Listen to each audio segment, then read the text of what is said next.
Hey there, tonight we're diving into the blustery world of medieval Iceland, where the truth is you'd spend more time dodging volcanic eruptions and unpredictable weather than living a Viking saga. If these stories help you unwind, I'd love a quick like or subscribe, but only if they're genuinely working for you. I'm curious where in the world you're listening from, so drop your location and local time in the comments. It's amazing seeing our little community span the globe through these historical tales. Now make yourself cozy, maybe adjust your room temperature or get that cup of tea, and let's explore tonight's tale together. Your day begins with a rude awakening, quite literally, as you're jolted from a restless sleep on a hard wooden bench, the 10th century Icelandic version of a king-size bed. Welcome to your new digs. A turf house, where the walls are made of dirt and grass, and the ceiling is just low enough to make you wonder if medieval Icelanders were part-harbored. You're in one of the longhouses that dart the Icelandic countryside, roughly 30 feet long and 15 feet wide, which makes your studio apartment back home look like Versailles. The first thing you notice is the smell of smoke, and not the cozy, fireside kind. This is the kind that clings to your nostrils like a bad decision. Smoky air is a given here, thanks to the open hearth smoldering in the center of the room, a necessary evil in a land where trees are as scarce as Wi-Fi signals. Iceland had been settled for less than 200 years by the time you arrived in the 10th century, and it was already clear that deforestation and a lack of resources were going to be a long-term relationship. Now, about that fire. You've got to get it going, and matches won't be invented for another 800 years. Instead, you're stuck with a fire striker, essentially a piece of steel that you strike against flint to produce a spark. It's like playing a frustratingly real game of medieval Tinder, swiping until you finally get a match. After what feels like an eternity, you manage to coax a flame from the tinder, a mix of dried grass and wood shavings, and you're finally rewarded with heat. The downside: no chimney. The smoke has nowhere to go but into your lungs, which might explain why everyone's hacking like they just took up smoking as a hobby. As you cough your way through breakfast, you realize food is a whole different ball game here too. No avocado toast or almond milk lattes. Instead, you're breaking your fast with Skyer, a thick, tangy dairy product that's the ancestor of modern yogurt. It's nutritious, sure, but you trade your left arm for a croissant right about now. Speaking of trade, let's talk economy. Silver is as rare as a unicorn in Iceland, so bartering is the name of the game. Got extra Skyer?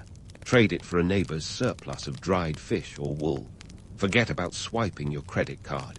Here, it's all about who can haggle the hardest. Once you've managed to not inhale your breakfast along with the smoke, it's time for morning chores. The daily grind here is less about spreadsheets and more about survival. You're tasked with milking sheep, which sounds quaint until you realize these creatures are less cooperative than a toddler at bedtime. After that, it's off to the outdoor latrine, a charming wooden shack that's about as private as a Times Square selfie. By now, you're probably wondering why anyone would choose to live like this.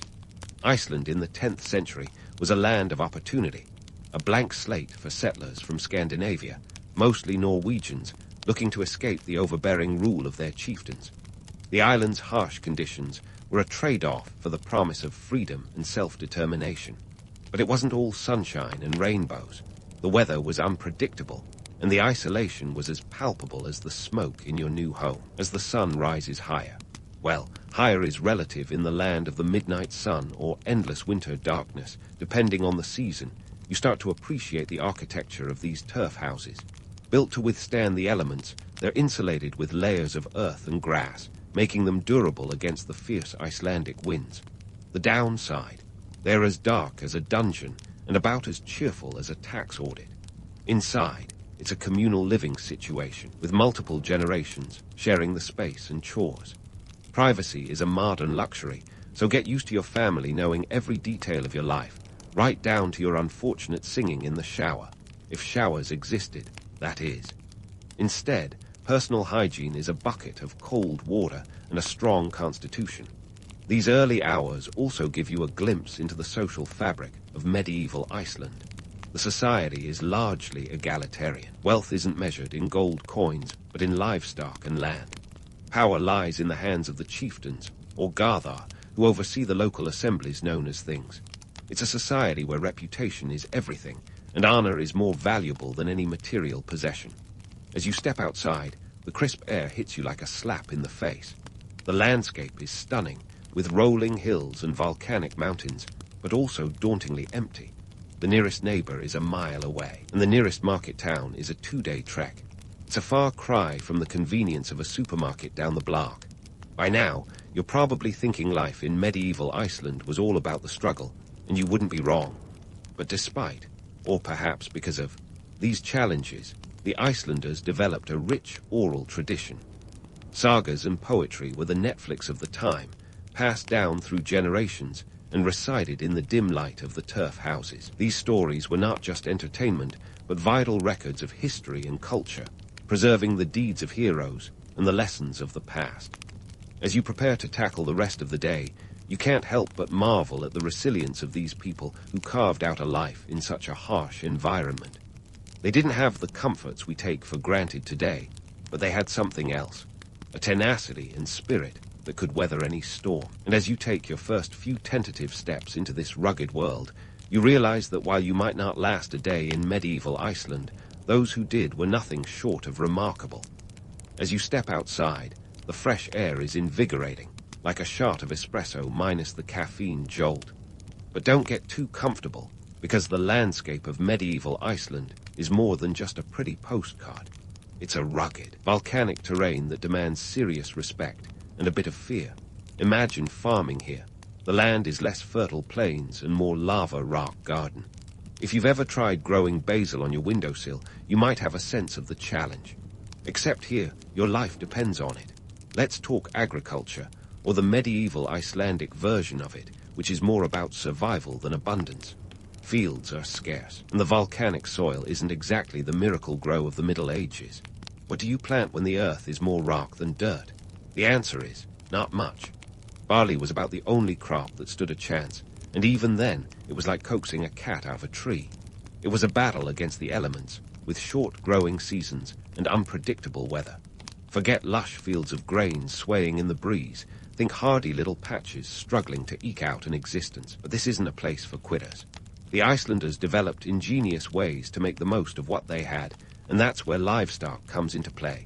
Enter the sheep, the woolly heroes of the Icelandic economy. These tough creatures aren't just picturesque lawn ornaments. They're the backbone of the island's survival strategy. Sheep provide wool, meat, and milk, not to mention a source of trade and barter. With silver as rare as a snowstorm in July, wool was the currency of choice. Those sheep were basically walking bank accounts, and you had better believe people protected them like their livelihoods depended on it, because they did. Raising sheep in this environment required a special kind of genius, or maybe just a healthy dose of stubbornness. The landscape may be harsh, but the sheep are hardy, able to graze on the sparse grass that clings to the rocky ground like a bad decision. Each household tended to have its own flock, and communal grazing lands were a thing, making sheep ownership a social affair. Everyone had a stake, literally and figuratively, in the success of the woolly economy. And what about the All-Thing? No, it's not a new gadget from Silicon Valley. The All-Thing was Iceland's annual open-air assembly, where free men gathered to settle disputes, make laws, and generally keep the wheels of society turning. Think of it as an early form of democracy, with a touch of chaos thrown in for good measure. Established in 930 AD, this was the oldest parliament in Europe, a place where chieftains, or Garthar, flexed their political muscles. The All-Thing was not just a political necessity, but a social event. Imagine a medieval Coachella, but replace the flower crowns with woolen caps. It was a chance for folks to catch up, trade goods, and maybe even find a spouse, assuming you could see through the smoke and smell of sheep. Here, decisions were made that affected the entire island, proving that even in a place as remote as Iceland, people craved order and governance. Of course, the decisions were often made by those with the loudest voices or the sharpest swords. But hey, politics is politics, right? Now, let's tackle the myth of the Viking warrior farmer. We all love a good Viking saga. Fearsome warriors with horned helmets, spoiler. They didn't wear those, sailing the seas in dragon-headed ships. But the reality, far less glamorous. Many of these so-called Vikings were in fact farmers. When they weren't out pillaging, those adventures were more like side hustles. They were at home, knee-deep in muck and mud, trying to coax life from the stingy earth. The romanticized image of Vikings overshadows the harsh grind of daily life, where survival often hinged on the next harvest, not the next raid. Subsistence farming was the name of the game, with families working together to ensure there was enough to eat, not just through the summer, but to last the brutal winters. Grain was scarce, so diets were heavy on dairy and meat. Skyer made its return at nearly every meal, serving as both a staple and a necessity. Fatty meats provided precious calories, and the preservation of food became a fine art. Smoking, drying, and fermenting were crucial skills, as there were no refrigerators to keep your leftovers fresh. This gritty reality didn't make it into the sagas, but it should have. These farmers were as much heroes as any axe-wielding marauder. Their battles were against the elements, their victories measured in bushels and barrels, not in blood and loot. The Icelandic sagas, passed down orally before being written in the 13th century, might have been epic tales of gods and heroes, but the real legends were those who could make it through another year without starving. As you trudge through the volcanic landscape, marveling at the tenacity it takes to thrive here, you realize something. The Icelanders were as much craftsmen of their fate as any blacksmith or bard. Their innovation and resilience were born of necessity, their survival a testament to human adaptability. While the romantic Viking image might captivate our imaginations, it's the unromantic reality that truly impresses. As the day wears on and the sun dips low in the sky, or doesn't, depending on the season, you can't help but admire the view. The stark beauty of the land, with its jagged mountains and sweeping fjords, is a constant reminder of both the majesty and the menace of the natural world. You might not last a day here, but you're grateful for the chance to glimpse a life that was as extraordinary as it was ordinary. A life carved from stone, sustained by sheep, and governed by the whims of the weather and the will of the people. As you take in the breathtaking yet unforgiving Icelandic landscape, it's time to dive headfirst into the midday maelstrom of medieval Icelandic society. You see, while your morning was filled with the charmingly rustic struggle of keeping yourself and your flock alive, midday is all about navigating the social and political web spun by the chieftains and their loyal thingmen. Imagine you're a visitor at the Althing, Iceland's answer to Congress, but with more sheep and fewer filibusters. Now, if you're picturing a bunch of bearded guys in fur cloaks yelling at each other in a majestic field, you're not far off. The Althing was established in 930 AD, making it the oldest parliament in Europe. Yes, even older than England's House of Commons, which came along in 1295. Here's how it worked. Iceland was a commonwealth without a king, which sounds great until you realize it meant everyone had to pretend to get along without a single ruler to blame when things went south. Instead, the island was divided into districts, each governed by a chieftain, or gothi. These guys were like the medieval version of local influencers, wielding power not through force, but through alliances and reputation.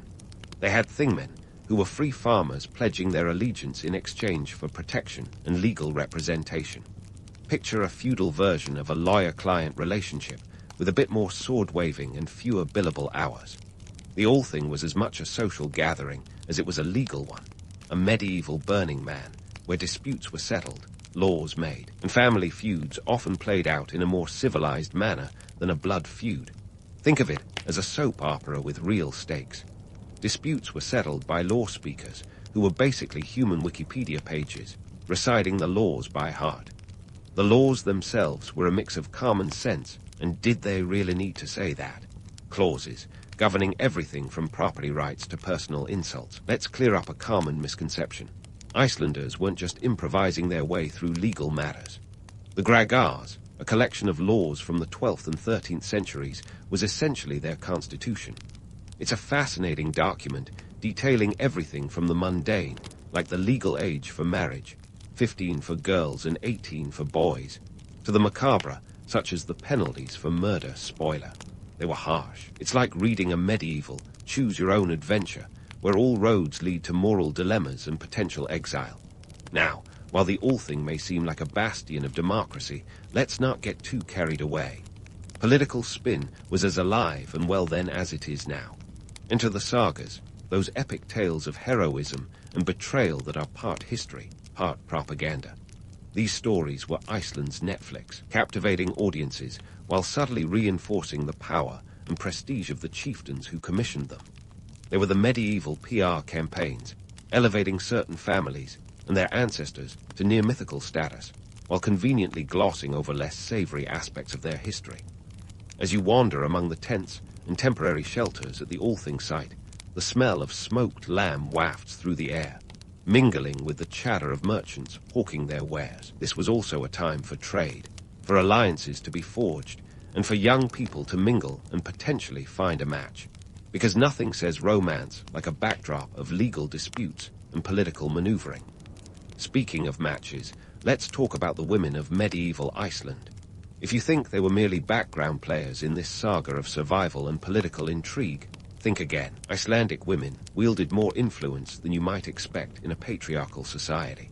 While they didn't have formal political power, their role in managing households, arranging marriages, and even influencing legal decisions was significant. They were the unsung power brokers, using wit and wisdom to navigate a society that often underestimated them. Marriage, for instance, was as much about alliances as it was about love, if love was even on the table. Women had some say in their marital futures, with families negotiating matches that would bolster their social standing. And once married, women managed the household economy, overseeing the production and preservation of food and the weaving of wool, crucial tasks in a land where winter lasted longer than a bad office meeting. In addition to household management, women were pivotal in the storytelling tradition, passing down sagas and poetry that preserved history and culture. These stories were not just entertainment, they were vital cultural records, with women often serving as the keepers of this oral history. They knew the power of a well-told tale, capable of shaping reputations and influencing perceptions far beyond their immediate audience. As you ponder the role of women in this society, it's clear that their influence, though indirect, was profound. They were the backbone of the community, ensuring the survival of their families and the continuity of their culture. While the sagas may have celebrated the exploits of male heroes, the real legends were often the women who held the community together behind the scenes. So, as you navigate the bustling Althing, with its mix of legal wrangling, social networking, and cultural storytelling, you begin to see the intricate tapestry of medieval Icelandic society. It's a world where politics and personal relationships are intertwined, where sagas shape reality, and where survival depends as much on social alliances as it does on the land. It's a place of paradox, where a society without kings could still be governed by power and prestige, and where women, despite societal constraints, could wield significant influence. As you continue to explore this complex world, you realize that while you might not survive a day in medieval Iceland, the lessons of resilience, adaptability, and social savvy are timeless.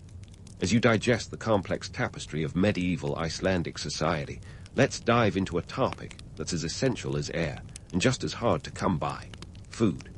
In a land where the landscape is more Game of Thrones than green acres, dining is less a question of gourmet and more of grim necessity. Forget about the lavish Viking feasts you've seen in movies. Here, the menu is dictated by scarcity rather than abundance. First up, Skaya. Now, this isn't your average yogurt. It's thick, tangy, and packs a punch of nutritional value. Skaya was the medieval Icelandic superfood, a staple of the diet that kept bellies full and bones strong. But don't let its modern hipster status fool you.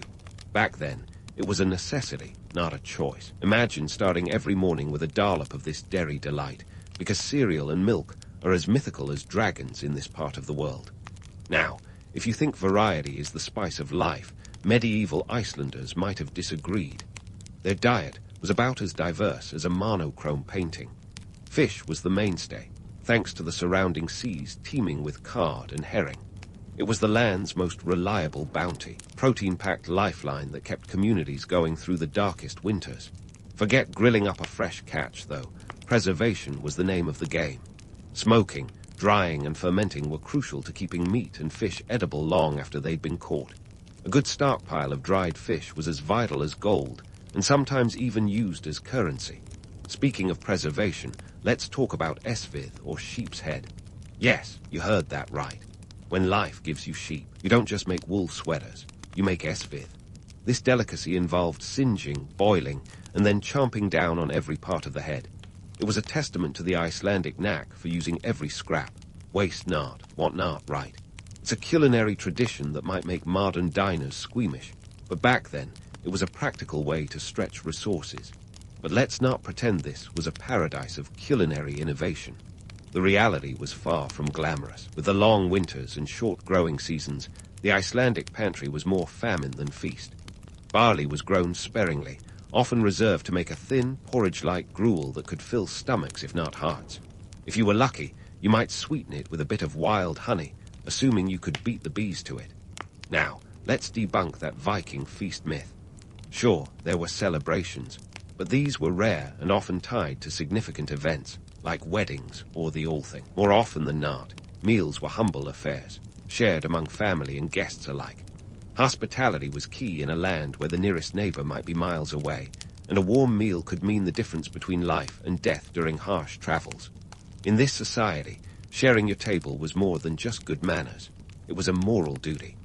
Visitors, whether friends or strangers, were welcomed with open arms, and whatever food could be spared. It was a way of forging bonds, of reinforcing the social fabric, in a land where the elements were as harsh as the judgment of your peers. But don't romanticize it too much. While hospitality was a virtue, it came out of necessity. Life in Iceland was tough, and the communal spirit was as much about survival as it was about kindness.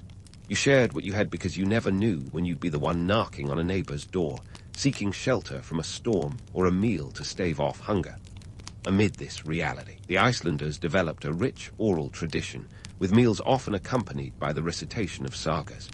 These stories were the Netflix of their day, spun around the hearth as the family and guests gathered to eat. They preserved history and culture, yes, but they also served as a reminder of what was truly important: community, resilience, and the ability to endure. So while you might not find a Michelin star in medieval Iceland, you'll find something far more sustaining. A place where every meal is a reminder of the land's harsh realities and its people's remarkable tenacity. The simplicity of their diet belied a depth of innovation and community spirit that could make even the simplest meal a feast for the soul. As the sun dips lower, or doesn't, depending on the time of year, you begin to grasp why this place, with its unforgiving nature and austere beauty, captured the hearts of those early settlers. They carved a life out of rock and ice, nourished by fish and skyer, and held together by the strength of their stories and the warmth of their hospitality. You might not last a day here, but the lessons of resilience and community would stick with you far longer than any meal. As you prepare to wind down your whirlwind tour of medieval Iceland, it's time to cozy up by the hearth and dive into what really made this society tick: their cultural and spiritual life. Picture this. As the dim light of the late evening mingles with the ever-present smoke of your turf house, you find yourself drawn into the world of the Skalds, those legendary poets who could spin a tale with the finesse of a master chef, crafting a Michelin-starred meal out of skyer and fish. These Skalds were the rock stars of their day, wielding words like weapons and weaving sagas that still capture our imagination. But let's bust a myth before we go any further. Being a Skald wasn't just about a knack for rhyming couplets. It was a serious gig, requiring a deep understanding of history, genealogy, and Norse mythology. These poets memorized epic sagas, think the Iliad, but with more snow, and recited them at gatherings, preserving the lineage and honor of families across generations. They were history teachers, entertainers, and keepers of culture, all rolled into one. Now, about those sagas. If you're picturing a bunch of hairy warriors sitting around a fire, clinking horns of mead, while the Skald regaled them with tales of guards and battles, you're not entirely wrong. But these stories were more than just entertainment. They were the glue that held communities together, a shared narrative that reinforced social norms and values. Forget your Netflix binge. The Icelanders had the ultimate streaming service, powered by memory and tradition. As you listen to these sagas, you might be surprised to find that they're not all about bloody battles and heroic feats. Sure, there's plenty of that. Who doesn't love a good sword fight? But the sagas also delve into the more mundane aspects of life, like marriage disputes and property squabbles. They offer a window into the everyday lives of ordinary people, reminding us that the past was just as messy and complicated as the present. But here's where things get really interesting. Around the year 1000, Iceland underwent a seismic shift. And no, I'm not just talking about the island's volcanic activity. I'm talking about the transition from Norse paganism to Christianity. This wasn't just a religious makeover, it was a cultural revolution. Picture a society steeped in the worship of Odin and Thor, suddenly asked to trade their gods for the Christian God. It was like asking someone to swap their favorite band for a completely different genre overnight. A tough sell, to say the least. The conversion to Christianity was a pragmatic decision, driven more by politics than piety.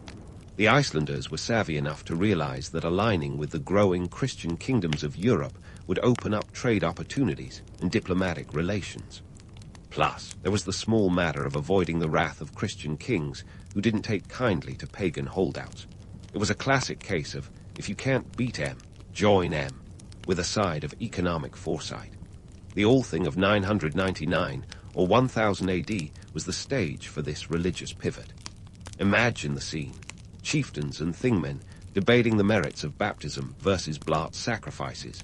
With all the fervor of a modern-day Twitter spat, the decision to convert was made not by divine revelation, but by a vote. Because why not apply democracy to theology?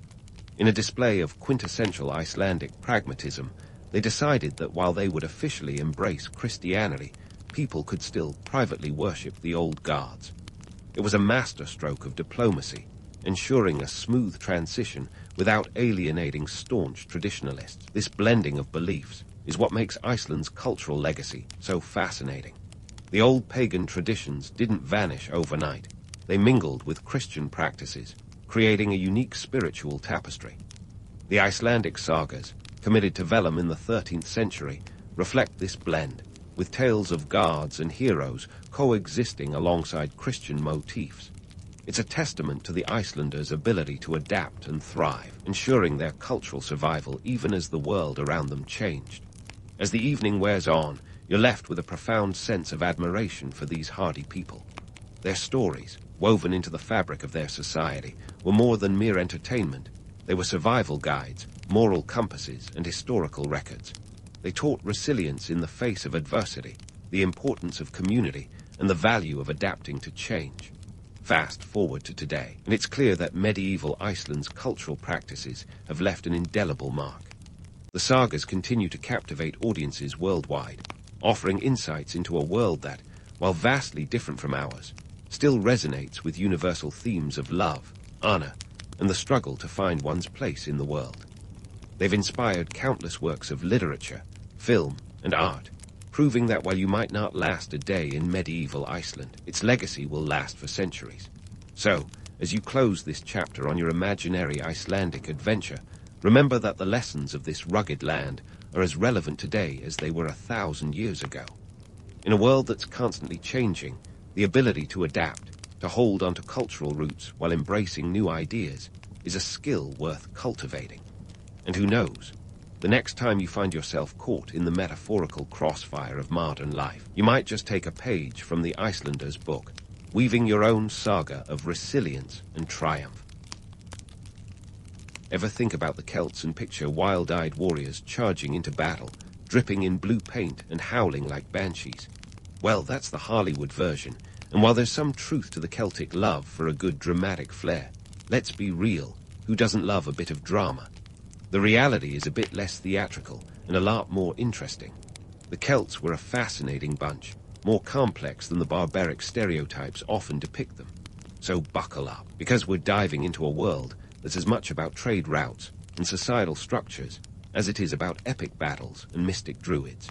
The Celts were a collection of tribes with a shared linguistic heritage, not some united kingdom of Celticness. They roamed across a vast swath of Europe, from about 1200 BCE until about 400 CE. Picture them stretching from the misty isles of Ireland and Scotland, right through the heart of Europe, all the way to what is now Turkey. Yes, Turkey. They got around more than your average backpacker, and while these tribes shared some cultural traits, they were as diverse as the many lands they inhabited. Geographically, the Celts were all over the place, literally. They occupied an area roughly 2,000 miles wide, and 500 miles north to south at their peak. That's like spreading from New York to Los Angeles, with a bit of a detour through Canada, the British Isles, France, parts of Spain, and into the heart of Eastern Europe and Asia Minor were all part of their stomping grounds. This sprawling geography meant they had access to a variety of resources and climates, which played a huge role in shaping their societies, and spoiler alert, their trade networks. Think of them as the original European Union, minus the bureaucratic paperwork, and plus a lot more swords. Now, let's talk about what made these folks tick. The Celts were organized into clans, and these clans were grouped into larger tribes.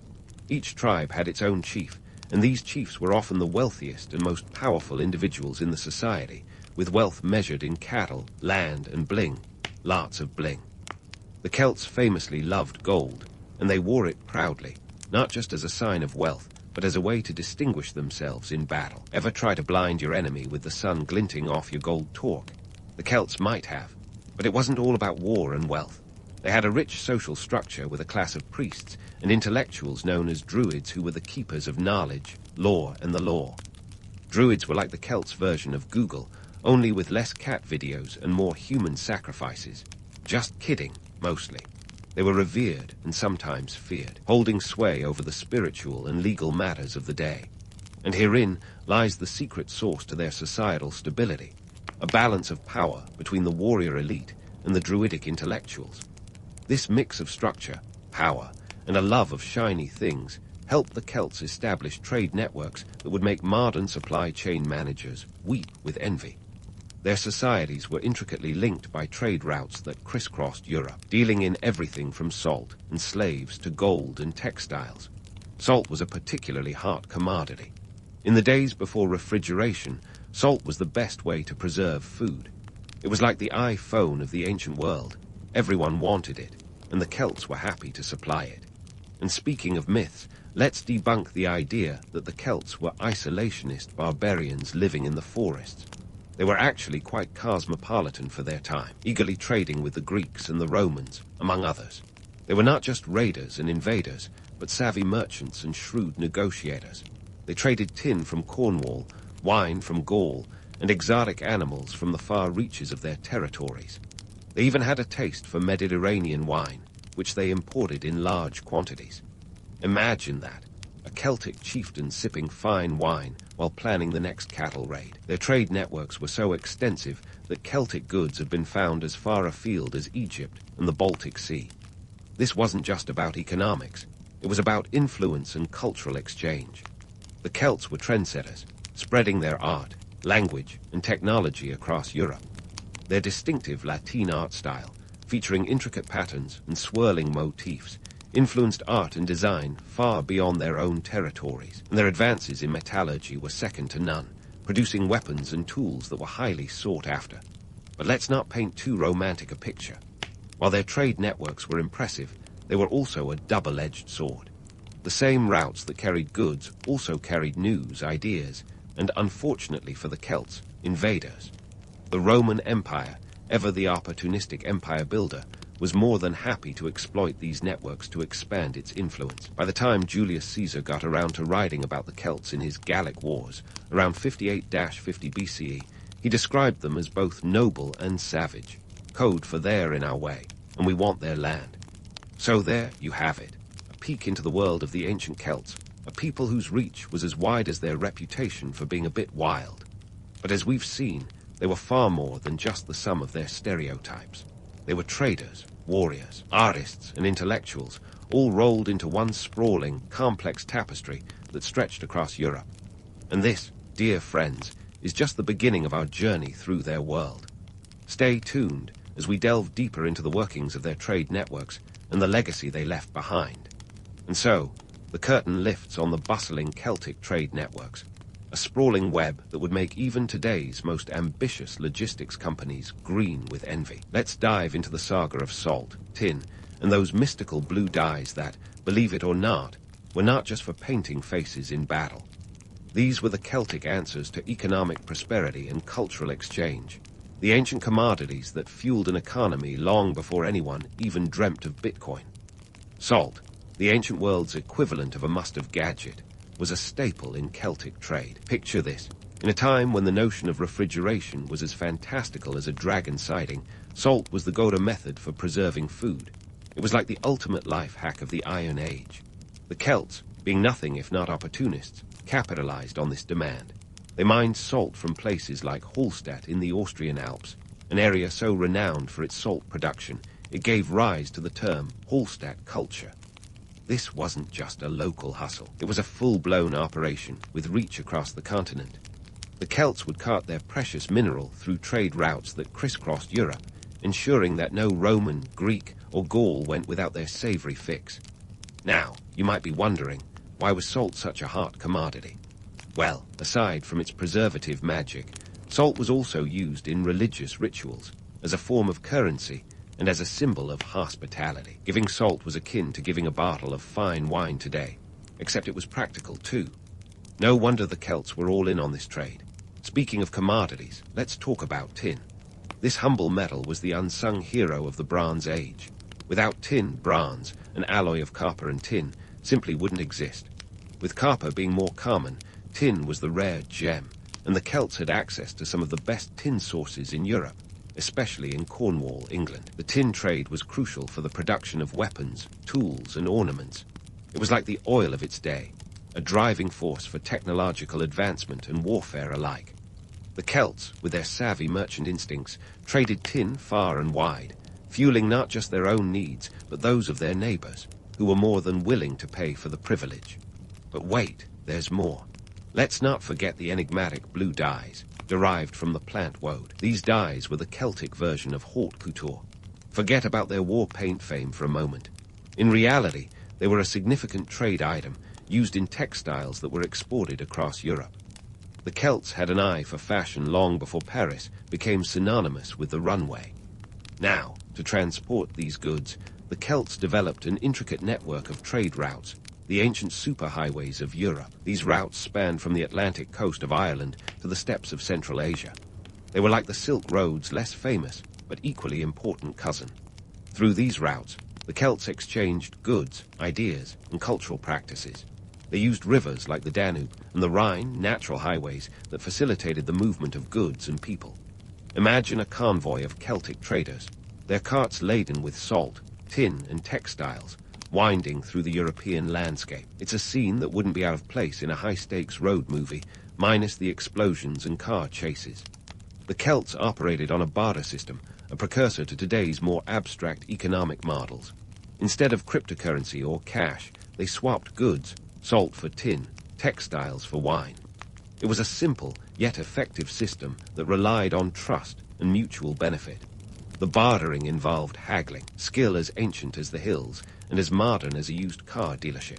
It was all about finding the right value exchange, and the Celts were masters at it. And let's not gloss over their craftsmanship. The Celts were legendary metalworkers, producing weapons and jewelry that were the envy of Europe. Their iron swords were not just tools of war, they were works of art, meticulously crafted to balance both form and function. The same went for their jewelry, made from gold, silver, and bronze, often in the distinctive Latin style. These items were not just for showing off. They were valuable trade goods, sought after by those lucky enough to lay eyes on them. Celtic craftsmanship was a calling card, a mark of quality that spoke volumes without uttering a single word. But don't be fooled by the romanticized image of the noble Celt trading under the open sky. The reality was often brutal. The same routes that facilitated trade also opened doors to conflict. Raiders and rival tribes were a constant threat, and alliances were as fragile as a soap bubble. The Roman Empire, always on the lookout for new lands and resources, exploited these networks to extend its reach. The Celts' own success in trade made them targets, and their lands were often caught in the crossfire of imperial ambitions. In the end, the Celtic trade networks were a testament to their ingenuity and adaptability. They were not just warriors or barbaric invaders. They were skilled traders and craftsmen, their influence echoing across the ages. Their trade routes laid the groundwork for future economic systems, and their legacy is a reminder that history is not just about battles and conquests. It's about the invisible threads of commerce and culture that bind us, even across the centuries. As we continue to unravel the tapestry of Celtic trade, remember that these networks were not just about moving goods. They were about moving ideas, forging connections, and building a world that was as complex and interconnected as our own. So stay tuned, because there's more to this story than meets the eye. The Celts were just getting started, and their tale is far from over. As we continue to unravel the tapestry of Celtic trade, remember that these networks were not just about moving goods. They were about moving ideas, forging connections, and building a world that was as complex and interconnected as our own. So stay tuned, because there's more to this story than meets the eye. The Celts were just getting started, and their tale is far from over.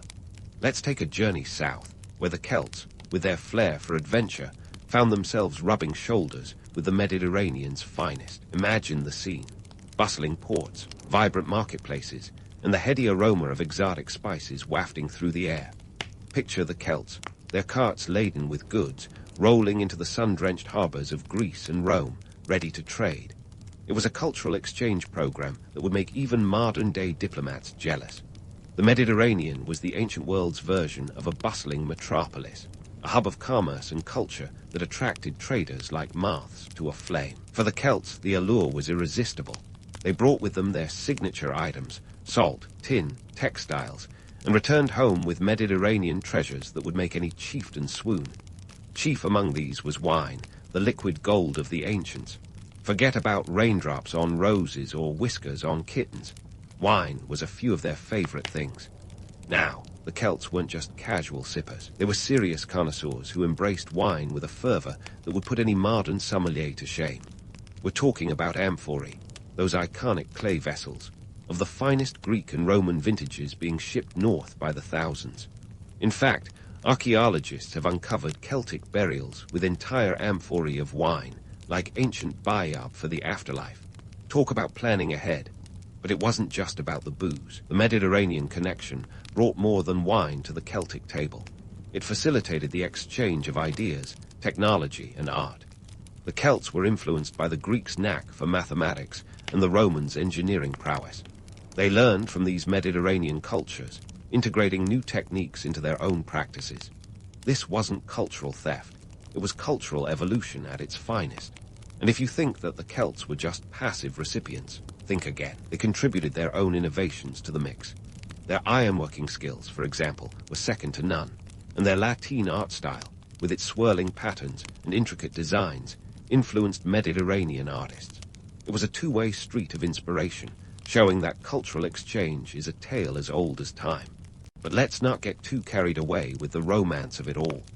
The reality was often more cutthroat than a season finale of a reality TV show. Celts were savvy traders, but they were also fierce competitors.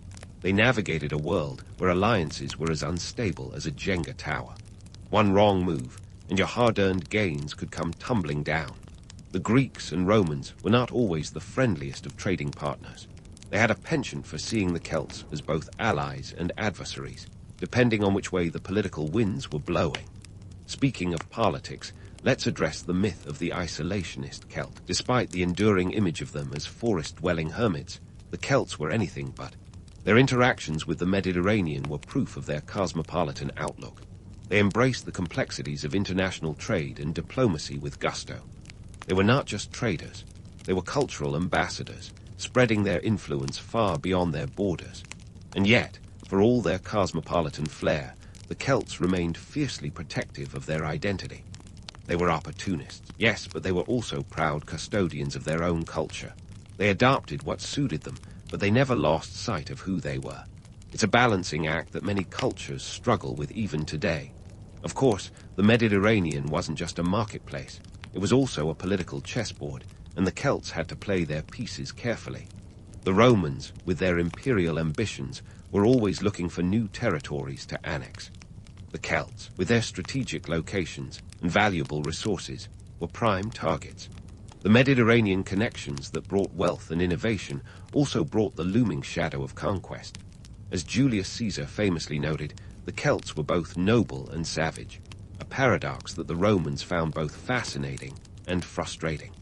The Romans saw the Celts as a challenge to their authority, a wild card in their well-ordered empire. You could almost hear the Roman senators sighing in exasperation. Why can't these Celts just play by our rules? Despite the Roman penchant for conquest, the Celts didn't simply roll over. They were formidable opponents, known for their fierce resistance. Their warrior ethos was legendary, and they fought tooth and nail to maintain their independence. But even the mightiest warriors need more than just swords to win a war. The Roman legions, with their disciplined formations and advanced tactics, were a formidable foe. And yet, the Celts' defiance left an indelible mark on Roman culture. They may have been conquered, but their influence persisted. Their art, their technology, and their spirit lived on, even as Roman legions marched across Europe. It's a testament to the enduring power of cultural exchange, an invisible thread that weaves through the tapestry of history. So what's the takeaway from this Mediterranean escapade? It's a reminder that history is not just a series of battles and conquests. It's a story of connections, of people reaching across borders to trade and learn and grow. The Celts were not just isolationist warriors. They were dynamic players on the world stage, eager to explore and engage with new cultures. As we conclude this chapter of our Celtic saga, remember that their story is not just about the past. It's a mirror reflecting our own world, with its intricate networks and cultural exchanges. The Celts were pioneers of globalization long before it became a buzzword. They remind us that trade is not just about goods. It's about ideas and relationships and the shared human experience. So while we say goodbye to the Mediterranean for now, rest assured that the Celtic journey is far from over. There are more tales to be told, more myths to debunk, and more insights to uncover in the winding paths of history. Stay tuned, because the adventure continues, and the Celts have plenty more surprises in store. But just as the Mediterranean escapades were heating up, the Celts found themselves tangled in a web of political and social turbulence that would make even the most seasoned diplomat break a sweat. While the image of the noble Celt, valiantly standing against foreign influence, is as romantically appealing as a sunset over Stonehenge, the reality was a bit more like a roller coaster ride through a storm. First, let's talk about tribal warfare. The Celts were organized into tribes, and if you think intertribal politics were as straightforward as a Celtic knot, think again. This was a world where alliances were more fickle than the latest TikTok trend. These tribes, each led by a chieftain with a flair for both strategy and drama, often found themselves at odds with one another. And here's the kicker. These internal squabbles could turn a thriving trade route into a no-go zone faster than you can say battle axe. Take the Helvetii, for example. Around 58 BCE, they decided to migrate en masse from what is now Switzerland to the fertile lands of Gaul. It was a logistical feat, worthy of its own reality TV show, but their journey disrupted the established trade networks and alarmed the Romans, who saw this mass movement as a threat to their own territories. Enter Julius Caesar, who, ever the opportunist, used this as a pretext to launch the Gallic Wars. The Helvetii's migration is a classic example of how internal Celtic dynamics could inadvertently invite external interference. Speaking of Roman interference, let's not forget that the Romans were the ultimate opportunists. They had a knack for turning Celtic squabbles to their advantage, a strategy that would make Machiavelli proud. By playing tribes against each other, the Romans were able to chip away at Celtic autonomy piece by piece. It was divide and conquer Roman style. Now, one might assume that the Celts, with their reputation for fierce independence, would resist Roman influence tooth and nail. And they did, sort of. The truth is, while some Celtic tribes fiercely resisted Roman encroachment, looking at you, Boudica, others saw the writing on the wall and opted for a more pragmatic approach. They decided that if you can't beat M, join M, at least on the surface. These tribes adopted Roman customs, integrated into the economic system, and even enjoyed the perks of Roman citizenship. They were like the savvy business people who know when to pivot and adapt to changing market conditions. But adaptation came with its own set of challenges. As Roman influence spread, traditional Celtic trade routes became increasingly intertwined with Roman roads and infrastructure. This created new opportunities, but also new dependencies. The Celts found themselves in a complex dance with Roman power, where one misstep could lead to economic ruin. Yet, they managed to maintain a delicate balance for a time, leveraging Roman infrastructure to enhance their trade networks while fiercely guarding their cultural identity. The pressure to conform to Roman economic models wasn't just about trade. It was also about social status. Roman goods became status symbols among the Celtic elite, much like owning the latest tech gadget today. The more Romanized a chieftain's lifestyle, the more prestige they commanded. This shift in social dynamics had a ripple effect on trade, as demand for Roman luxuries, think fine pottery, wine, and olive oil, skyrocketed among the Celtic upper crust. But let's not romanticize this as a smooth cultural fusion.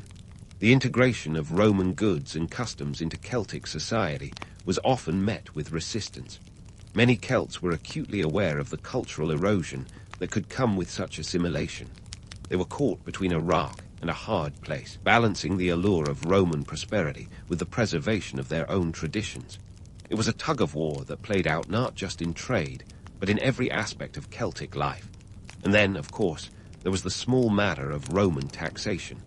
As the Romans extended their influence, they brought with them their favorite pastime, collecting taxes. This was not exactly a hit with the Celts, who were used to a more decentralized form of governance. Roman taxes were a constant source of tension, often leading to uprisings and resistance. But here's the twist. Roman taxation wasn't just a burden. It was also a catalyst for economic innovation. To meet these new financial demands, some Celtic societies began to mint their own coins, adapting a Roman practice to assert their own economic identity. This coinage wasn't just about paying taxes, it was about power. Coins bore the images of local rulers, serving as a reminder of who was really in charge. They were a tangible symbol of authority and a tool for controlling trade within and beyond Celtic territories. It was a bold statement that, despite Roman pressure, the Celts were still calling the shots in their own domains. But even as some Celts adopted Roman methods, others held fast to their traditional ways. This tension between innovation and tradition was a defining feature of Celtic society during this period. It was a time of rapid change, where the old ways and the new were constantly clashing, creating a dynamic and often volatile landscape. One can't discuss the political dynamics of Celtic trade without mentioning the role of the Druids. These enigmatic figures were more than just spiritual leaders. They were the intellectual and moral backbone of Celtic society. Druids wielded considerable influence over both social and political matters. They were the keepers of Celtic lore and law, and their approval was often crucial for any major decision. But the Druids were not just passive observers. They were active participants in resisting Roman influence. They saw the Romanization of Celtic society as a threat to their authority and the cultural integrity of their people. As a result, the Druids became outspoken critics of Roman encroachment, often leading or inspiring resistance movements. Their influence was so significant that the Romans eventually targeted them specifically, recognizing them as a major obstacle to their control over Celtic lands. Despite these challenges, trade continued to flourish in its own way. The Celts were nothing if not resilient, and they adapted their trade networks to navigate this new reality. They shifted routes to avoid conflict zones, established new alliances, and found innovative ways to trade goods. It was a testament to their adaptability and determination, a reminder that even in the face of overwhelming odds, the Celts were masters of reinvention. So, as we peel back the layers of Celtic trade and its political dynamics, what do we find? A world far more complex than the myth of the noble Celt, standing defiantly against foreign invaders. The reality is a tapestry of shifting alliances, cultural exchanges, and economic innovation. It's a story of a people who were both fiercely independent and remarkably adaptable, capable of navigating the tumultuous waters of their time. And while the romantic image of the Celt remains appealing, it's the gritty, real-world maneuvering that truly defines their legacy. The Celts were not just dreamers or warriors. They were shrewd negotiators and skilled traders, adept at reading the ever-changing tides of history. Their story is a reminder that history is not just about heroes and villains. It's about the choices people make and the paths they forge in an ever-evolving world. As we delve deeper into this saga, remember that the story of Celtic trade is far from over. There are more threads to unravel, more myths to challenge, and more insights to uncover. So stay tuned, because the journey through the annals of Celtic history is just getting started. And so we arrive at the final act of our Celtic Odyssey, where we ponder how these ancient trade networks reverberate through the corridors of modern European commerce. The Celts, with their penchant for reinvention, left an indelible mark on the economic landscape, like a signature that refuses to fade. Their trade routes, once buzzing with the exchange of salt and bronze, laid the groundwork for a continent that would become a trading powerhouse, despite the occasional hiccup like, say, Brexit. Now, let's cut through the romanticized fog and get down to brass tacks. The Celtic trade routes were the precursors to the interconnected European market we see today. By establishing networks that crisscross the continent, the Celts set the stage for the medieval trade fairs and the Hanseatic League. Think of them as the original shipping magnates, only with more facial hair and fewer spreadsheets. These routes facilitated not just the flow of goods, but also the exchange of ideas and technologies, an ancient version of the internet, minus the cat memes. So how exactly did these ancient connections influence modern systems? For one, they taught us the value of diversity. The Celts traded in everything from tin to textiles, understanding the importance of not putting all their eggs in one economic basket. This diversification remains a cornerstone of modern economies, a lesson learned from those who had to balance the demands of tribal politics with the pragmatism of commerce. It's a strategy that echoes through time, like a financial version of "don't count your chickens." Their knack for negotiation also set standards. The Celts were the original deal-makers, bartering and haggling with an enthusiasm that would rival Wall Street brokers. This spirit of negotiation is evident in today's trade agreements and economic summits, where nations sit down to do the diplomatic dance of give and take. The Celts' approach to trade was grounded in mutual benefit, a concept that resonates in our globalized economy, where cooperation is key and isolationist policies are about as effective as a chocolate teapot. But let's not ignore the myths that have clung to the Celts like barnacles on a ship. One enduring tale is that of the isolationist Celt, fiercely independent and uninterested in the outside world. In reality, the Celts were cosmopolitan networkers, embracing foreign goods and ideas with open arms. They were more connected than a social media influencer, trading not just with their European neighbors, but reaching as far as the Mediterranean and beyond. The myth of the solitary Celt is as fictional as a unicorn at a petting zoo. Another persistent myth is the notion of the warrior Celt, always spoiling for a fight. While it's true that they were formidable in battle, they were also savvy strategists who understood that war is often the last resort of the unimaginative. Their legacy is not just one of swords and shields, but of strategic alliances and economic diplomacy. The Celts knew that sometimes the pen, or the trade agreement, is mightier than the sword. As we reflect on the lasting impact of the Celts on European culture, we can't help but marvel at their ability to adapt and survive. In a world where change is the only constant, the Celts were chameleons, blending old traditions with new innovations. They were the original pioneers of what we now call glocalization, the art of balancing local identity with global influences. It's a testament to their resilience and resourcefulness, traits that remain valuable today in a world that demands flexibility and foresight. Their cultural contributions are equally significant. Celtic art, with its intricate designs and vibrant motifs, has left an indelible mark on European aesthetics. Their influence can be seen in everything from medieval manuscripts to modern tattoos, a testament to the enduring appeal of their artistic imagination. And let's not forget their contributions to metallurgy and craftsmanship, which set standards that would influence European artisans for centuries. In conclusion, the legacy of the Celts is a rich tapestry woven from threads of trade, culture, and innovation. Their story is not just one of ancient history, but a living narrative that continues to shape our world. As we navigate the complexities of modern life, we would do well to remember the lessons of the Celts. Embrace diversity, value negotiation, and never underestimate the power of adaptability. So, as you drift off with visions of Celtic chieftains sipping wine and druids dispensing wisdom, take comfort in knowing that these ancient connections continue to influence our lives in ways both subtle and profound. The Celts may have been from a time long past, but their legacy is as relevant today as ever. And with that, dear listener, we bid farewell to our Celtic journey, but rest assured, history has plenty more stories waiting in the wings. Until next time, may your dreams be as vibrant as a Celtic tapestry, and your days as adventurous as a druid's quest. In the swirling chaos of Central Asian history, where empires rose and fell faster than a celebrity marriage.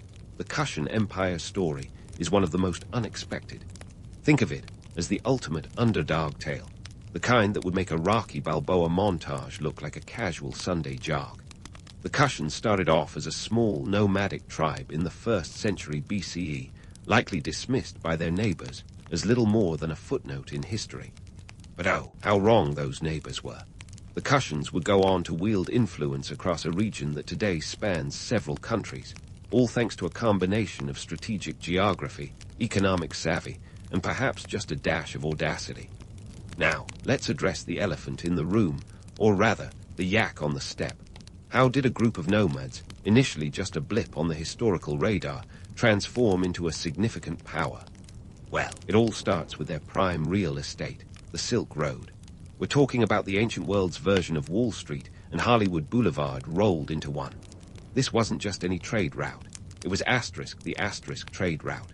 A sprawling network stretching over 4,000 miles from China to the Mediterranean, the Silk Road was the lifeline of commerce, culture, and occasionally a few questionable fashion trends. The Kushans, hailing from the Yuezhi Confederation, found themselves in present-day Afghanistan, Pakistan, and northern India. Not exactly beachfront property, but strategically perfect. They occupied a region that was essentially the crossroads of the ancient world. Think of their location as the Wi-Fi hotspot of antiquity, where merchants, ideas, and yes, even plagues were exchanged faster than you can say trade embargo. This strategic positioning allowed the Kushans to rake in not just goods, but influence and power too. But it wasn't just geography that played a part. The Kushans were shrewd operators in the marketplace of power. They were like the savvy entrepreneurs of the ancient world, capitalizing on every opportunity that came their way. They began by consolidating power within their own ranks, unifying the disparate Yuezhi tribes into a single political entity. This was no small feat, especially given the fractious nature of tribal politics at the time. But through a series of strategic marriages and alliances, they managed to create a cohesive identity, something akin to herding cats, but with more spears and less meowing. Economically, the Kushans were no slouches either. They controlled critical trade routes that connected the east and west, giving them access to a wealth of resources and commodities. Imagine a medieval eBay, where everything from silk and spices to precious metals and exotic animals changed hands. The Kushans took their cut of the action, ensuring that their coffers were never empty. They even minted their own gold coins, a bold move that sent a clear message. The Kushans were here to stay, and they intended to do so with style. However, this wasn't just a story of economic acumen and political savvy. The Kushans also had a knack for cultural synthesis. They were like the 1st century version of cultural DJs, remixing and blending influences from the Greek, Persian, Indian, and even Roman worlds. This eclectic cultural tapestry not only enriched their own society, but also helped them in diplomatic relations. After all, it's much easier to negotiate when you can throw in a bit of everyone's culture. Call it ancient world multiculturalism. Despite their successes, the Kushans weren't without their challenges. They had to navigate a complex political landscape, where alliances could shift as quickly as the sands of the Gobi Desert. The Parthians, the Scythians, and later the powerful Gupta Empire were just a few of the regional powers they had to contend with. But the Kushans had a knack for playing the long game, adapting to changing circumstances with the kind of flexibility that would make a yoga instructor jealous. And let's not forget the myths. The romantic tales of Kushan kings, like Kanishka the Great, who ruled in the 2nd century CE, paint him as a benevolent, almost divine figure. While it's tempting to get swept up in the grandeur of such narratives, the historical reality was likely more nuanced. These leaders were certainly formidable, but their reigns were also marked by the harsh realities of maintaining an empire, internal strife, external pressures, and the constant threat of rebellion. Yet these stories persist, a testament to the enduring allure of the Kushan legacy. With all these factors in play, it's no surprise that the Kushan Empire emerged as a powerhouse in Central Asia. Despite their humble beginnings, they managed to carve out a significant place in history, a testament to the power of strategic thinking, economic prowess, and cultural adaptability.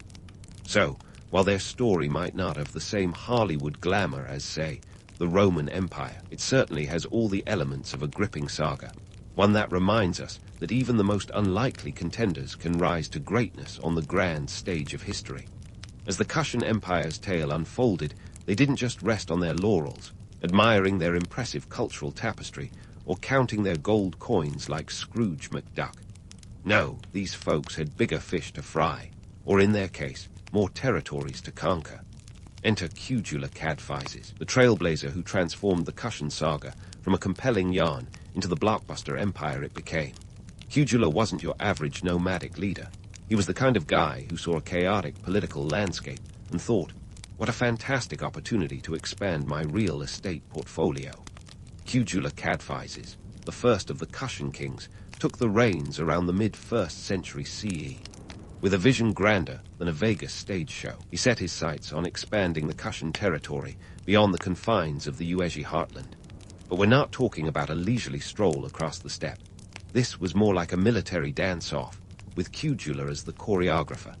His strategy was a mix of sheer force and shrewd diplomacy, a cocktail that would make any modern power broker nod in appreciation. One of Chola's first major moves was to capitalize on the crumbling Greco-Bactrian kingdom. Picture this, a once mighty kingdom now in its twilight years, struggling with internal strife and external threats. Chola, ever the opportunist, swooped in like a hawk eyeing its prey. Around 50 CE, he expanded the Kushan territory into Bactria, modern-day Afghanistan, which was like grabbing the keys to a region rich in trade and culture. It wasn't just a land grab. It was a strategic masterpiece, securing a foothold on a critical part of the Silk Road. But let's not romanticize this too much. The expansion wasn't just a series of glorious victories and heroic speeches. Like any good historical tale, it involved its fair share of blood, sweat, and a few questionable decisions. The conquest of Bactria wasn't a peaceful annexation. It was a gritty campaign with battles that would make any action movie director giddy. Chola's forces had to contend with local resistance and rival factions, each vying for a piece of the pie. Yet, through cunning tactics and relentless drive, Chola managed to secure Bactria, bringing its wealth and strategic location under Kushan control. Now, Chola wasn't just swinging swords and collecting territories like some ancient world Parkaman master. He was also a diplomat, negotiating alliances that would strengthen his empire. One of his notable treaties was with the Parthian Empire, a formidable neighbor that could have been a thorn in his side. Instead of going head-to-head, Chola wisely opted for a treaty, ensuring peace on his western front. This was a move right out of the How to Win Friends and Influence People playbook, ancient edition. But the expansion didn't stop there. Chola's successors, notably his son Vima Taktu and grandson Vima Cadphises, carried on the legacy of expansion. They pushed further into the Indian subcontinent, an endeavor that was as ambitious as it was treacherous. The Indian territories were a patchwork of small kingdoms, each with its own ambitions and alliances. The Kushans, with their now seasoned approach, managed to weave their influence into this complex tapestry. Vima Cadphises, in particular, was a force to be reckoned with. His reign saw the Kushan Empire reach even greater heights, both territorially and economically. He was like the Elon Musk of his time, always pushing boundaries and redefining what was possible. Under his leadership, the Kushans extended their control over the northwest of the Indian subcontinent, an area rich in resources and ripe for trade. Vima's strategy was a blend of military might and economic savvy, leveraging the wealth of his new territories to fund further campaigns. And let's talk about those campaigns. The Kushans weren't just about brute force. They were also masters of psychological warfare. Their strategy often involved a blend of intimidation and diplomacy, a carrot-and-stick approach that kept potential adversaries guessing. They would deploy their armies in a show of strength, but they weren't above striking deals behind closed doors. It was a delicate balance, maintaining the fearsome image of the Kushan war machine while also being the kind of rulers others could do business with. Of course, not everything was smooth sailing. The Kushans faced their share of setbacks and challenges. As they expanded into the Indian subcontinent, they encountered fierce resistance from local rulers who weren't too keen on playing second fiddle to their new overlords. These weren't just minor skirmishes. They were full-blown conflicts that tested the mettle of the Kushan leadership. Yet, through a combination of military prowess and diplomatic acumen, they managed to hold their ground. The expansion of the Kushan Empire wasn't just about acquiring land and resources. It was also about integrating diverse cultures into a cohesive whole. The Kushans were like cultural magpies, picking up influences from the regions they conquered and incorporating them into their own society. This cultural synthesis wasn't just a side effect of conquest. It was a deliberate strategy to unify their empire. By adopting elements of Greek, Persian, and Indian culture, they created a unique identity that resonated with their subjects. And let's not forget the economic impact of their expansion. The Kushans understood the importance of trade and commerce, and they leveraged their strategic position on the Silk Road to become a major player in the ancient economy. They facilitated the flow of goods between East and West, acting as middlemen in a vast network of trade routes. This wasn't just about lining their pockets. It was about establishing the Kushan Empire as a central hub of commerce and culture. But let's not get too carried away with the grandeur of it all. The expansion of the Kushan Empire, like any historical endeavor, was fraught with challenges and complexities. It was a story of ambition and audacity, but also one of pragmatism and compromise. The Kushans weren't infallible. They were human, with all the strengths and weaknesses that entails. Their story is a reminder that history isn't just a series of grand narratives and heroic deeds. It's a tapestry woven from the threads of countless individual decisions, each contributing to the larger picture. In the end, the expansion of the Kushan Empire was a testament to the power of strategic thinking and adaptability. They took a fragmented region and molded it into a unified entity, one that would leave a lasting impact on the course of Central Asian history. And while their empire may not have endured in the same way as Rome or China, their legacy is a reminder that even the most unlikely contenders can rise to greatness on the grand stage of history. And as we delve further into their story, we'll continue to explore the complex interplay of politics, economics, and culture that defined the Kushan Empire at its zenith. As the Kushan Empire's narrative unfolded, it was clear that their story was far from over. The stage was now set for what would be the empire's cultural and economic crescendo under the illustrious reign of Kanishka the Great. If Kujula Cadphises was the empire's architect, then Kanishka was its interior designer, turning an already impressive structure into a dazzling showcase of innovation and cultural fusion.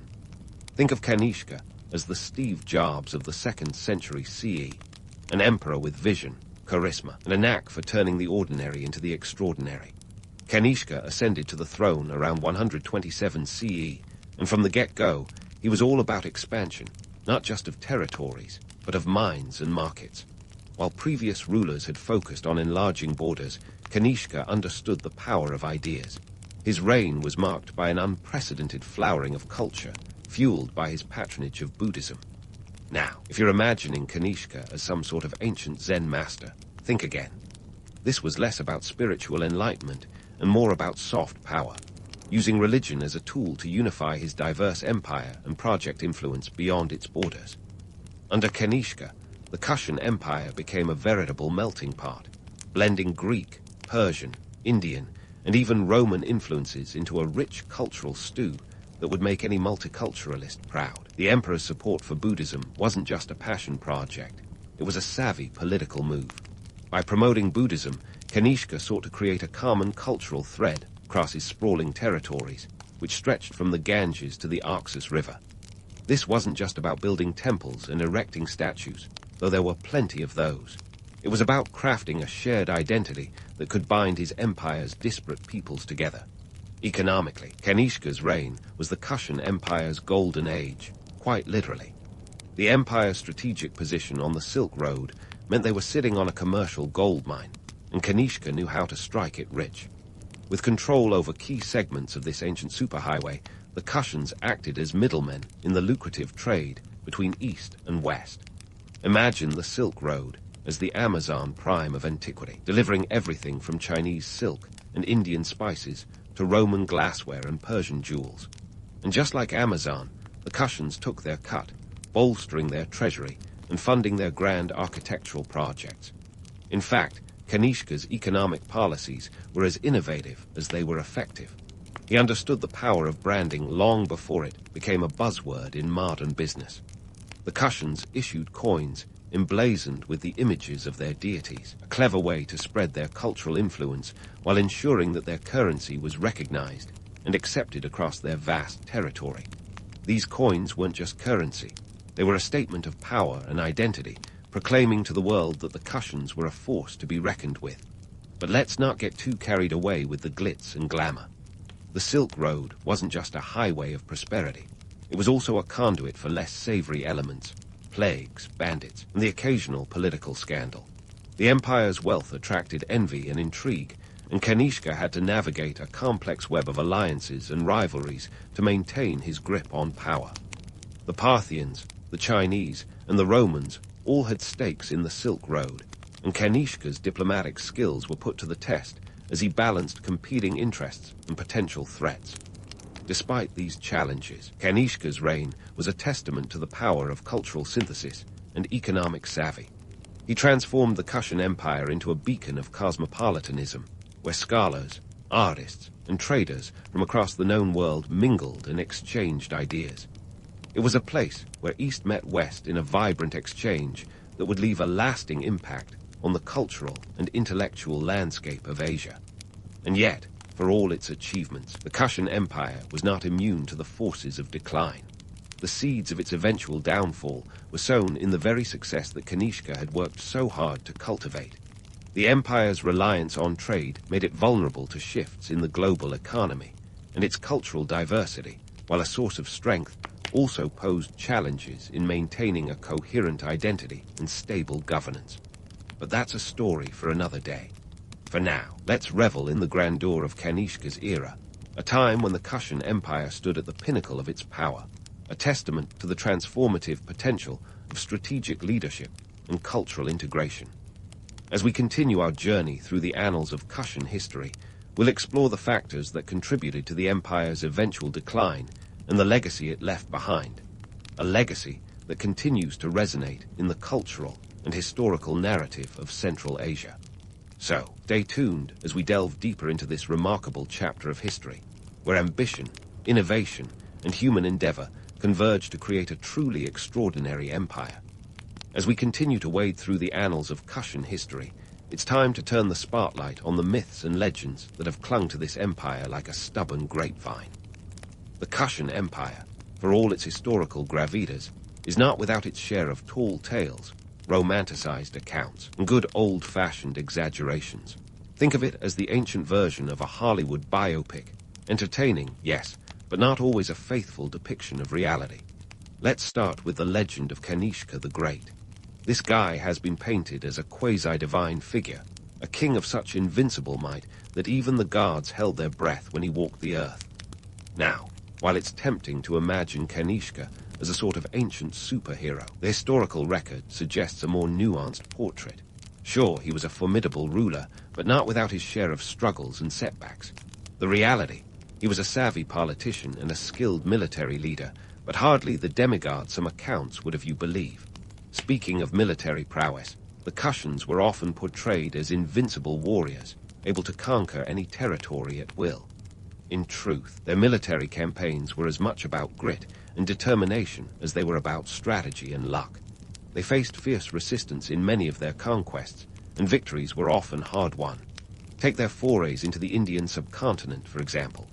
The Kushans might have expanded their borders impressively, but they did so through a grueling process of negotiation, alliances, and let's be honest, a fair amount of brute force. But myths, like well-aged cheese, have a way of lingering. The Kushans' supposed invincibility is a case in point. While their armies were indeed formidable, the notion that they steamrolled over opposition without breaking a sweat is more fable than fact. The reality was a lot messier, with battles that were often more a testament to perseverance than perfection. It turns out, being a warrior in the Kushan Empire meant you were less likely to be a demigod and more likely to be a very tired human. Now, let's switch gears to art and religion, where the Kushans really turned up the volume on cultural mashups. Kanishka's patronage of Buddhism is well documented, but it's worth noting that this was as much about politics as it was about piety. By supporting Buddhism, Kanishka cleverly positioned the Kushan Empire as a spiritual powerhouse, attracting pilgrims, scholars, and traders from across Asia. It was a stroke of genius, wrapping religious patronage with economic benefits, like some sort of ancient world BOGO offer. And then there's the Kushan art scene. If you picture ancient art as being all about solemn gods and heroic figures, think again. Kushan art was a vibrant tapestry, borrowing elements from Greek, Persian, and Indian traditions. The result, a style that was as eclectic as it was innovative. The famous statues of Buddha from this era, with their Greco-Roman drapery and serene expressions, are a prime example of this cultural blending. But lest we think the Kushans were just art collectors, remember, these artistic endeavors were also a medium of power. By showcasing their cosmopolitan style, the Kushans broadcasted their empire's wealth and sophistication to the world. But let's not gloss over the economic underpinnings of this cultural renaissance. The Kushans were savvy operators in the ancient economy. Their control over the Silk Road was like having the keys to a global cash register. They taxed goods, facilitated trade, and kept the economic wheels turning. Without this economic backbone, much of their cultural achievements might have remained pipe dreams. So, while the art and religion of the Kushans add color to their story, it's the cold, hard cash that kept the paintbrush moving. Yet, despite their artistic and economic prowess, the Kushans were far from untouchable. Their empire faced pressures that would eventually lead to its fragmentation. The rise of the Sasanian Empire in the west and the Gupta Empire in the east meant that the Kushans had to constantly adapt to shifting political sands. Their ability to maintain power wasn't just about military might or cultural achievements. It was about playing a complex game of diplomacy and survival. In this grand tapestry of history, the Kushans remind us that even the most celebrated empires are built on a foundation of ambition and adaptability. Their story is one of cultural synthesis, economic acumen, and the relentless pursuit of power. But it's also a reminder that myths can cloud our understanding, painting over the gritty realities of history with strokes of romanticism. As we continue to explore the Kushan Empire, we'll see how their legacy evolved, influenced by the ebb and flow of human endeavor and the unyielding march of time. Stay tuned as we delve deeper into the remarkable saga of the Kushans, where myth and reality collide in a story as compelling as any epic. As we dive into the final act of the Kushan saga, let's not sugarcoat it. The empire's decline was anything but a graceful waltz into the annals of history. By the 3rd century CE, the Kushan Empire was experiencing a midlife crisis of epic proportions. Internal strife, economic hiccups, and external invasions were closing in like vultures circling an already weakened prey. First off, let's talk about the internal chaos. The empire, once a well-oiled machine under leaders like Kanishka, was now more akin to a rusting bicycle with a wobbly wheel. This wasn't just a case of a few bad apples.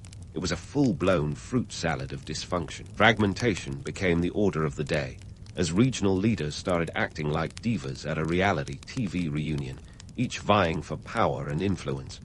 The central authority was about as effective as a chocolate teapot, struggling to keep a grip on its sprawling territories. One of the main culprits, the succession disputes that would have made a Shakespearean drama look like an episode of Sesame Street.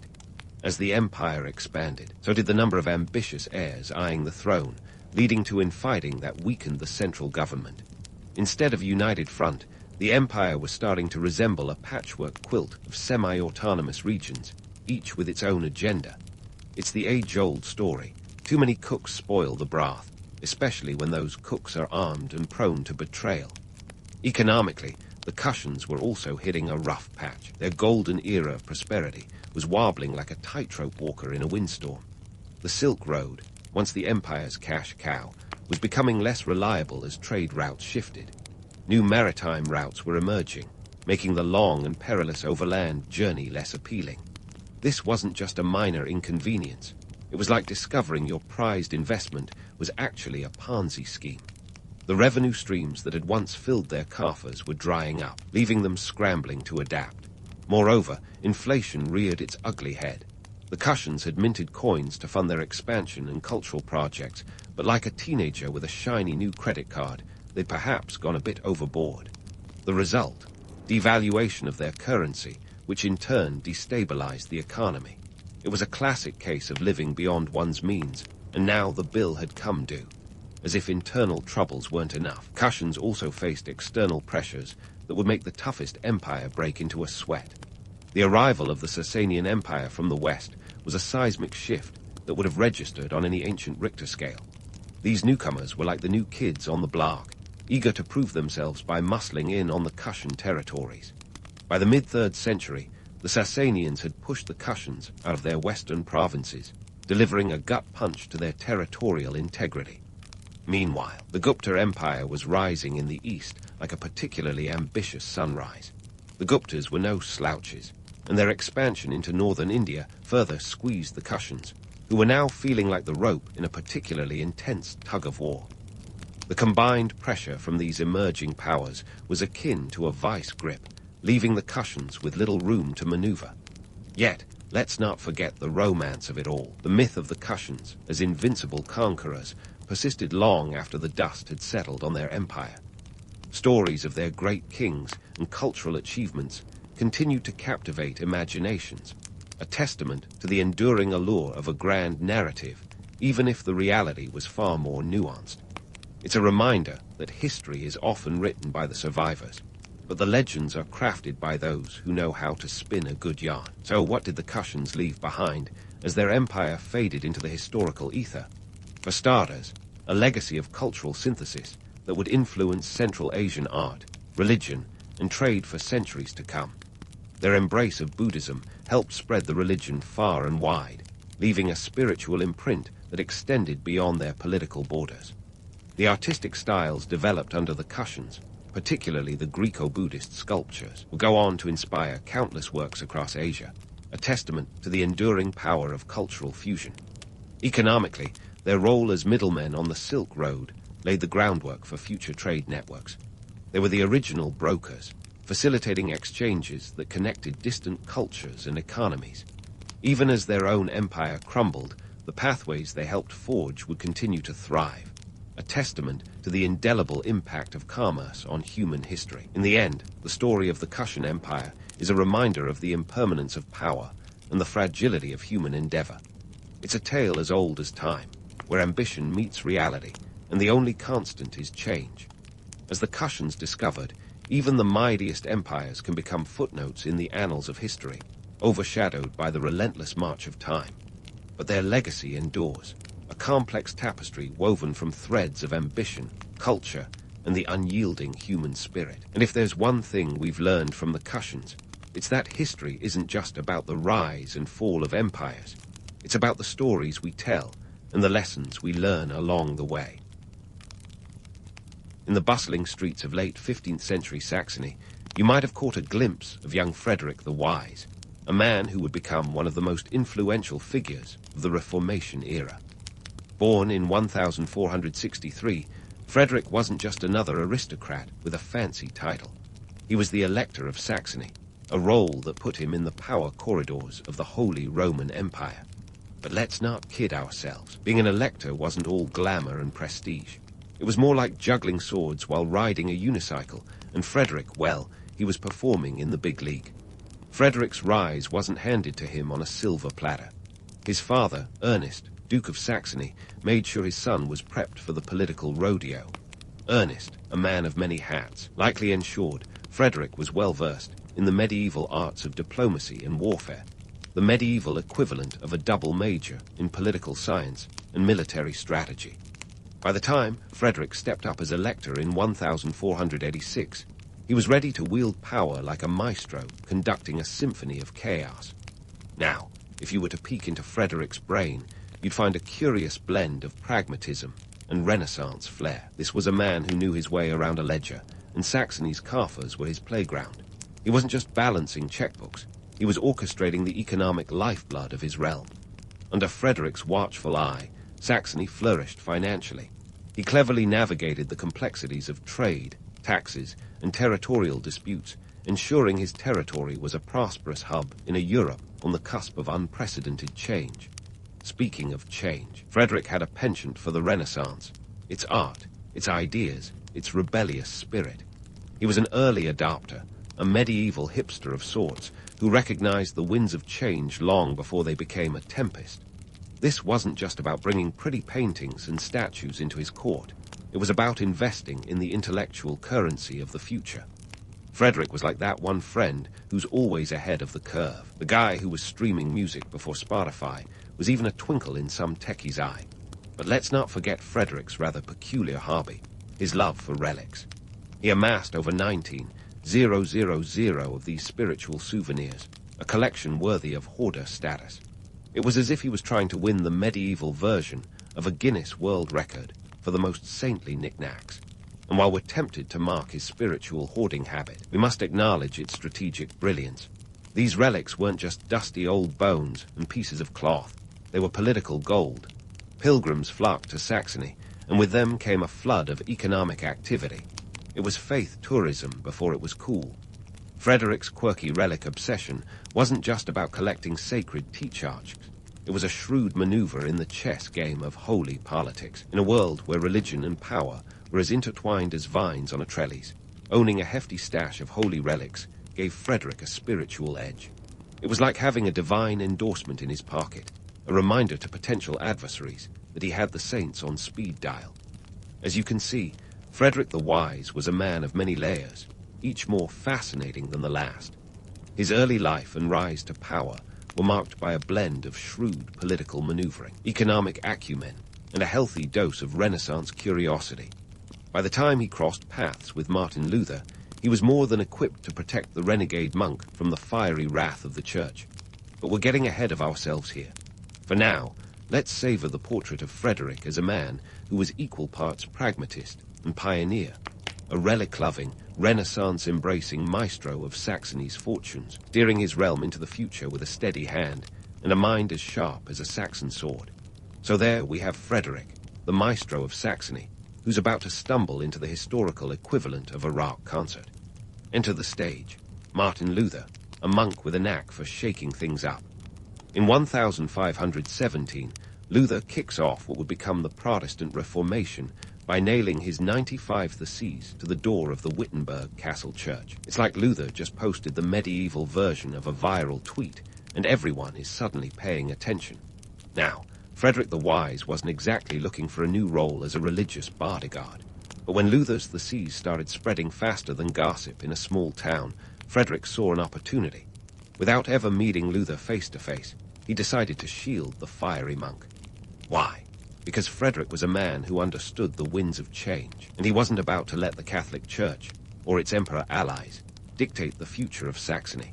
After all, Saxony was his playground, and he wasn't about to let someone else call the shots.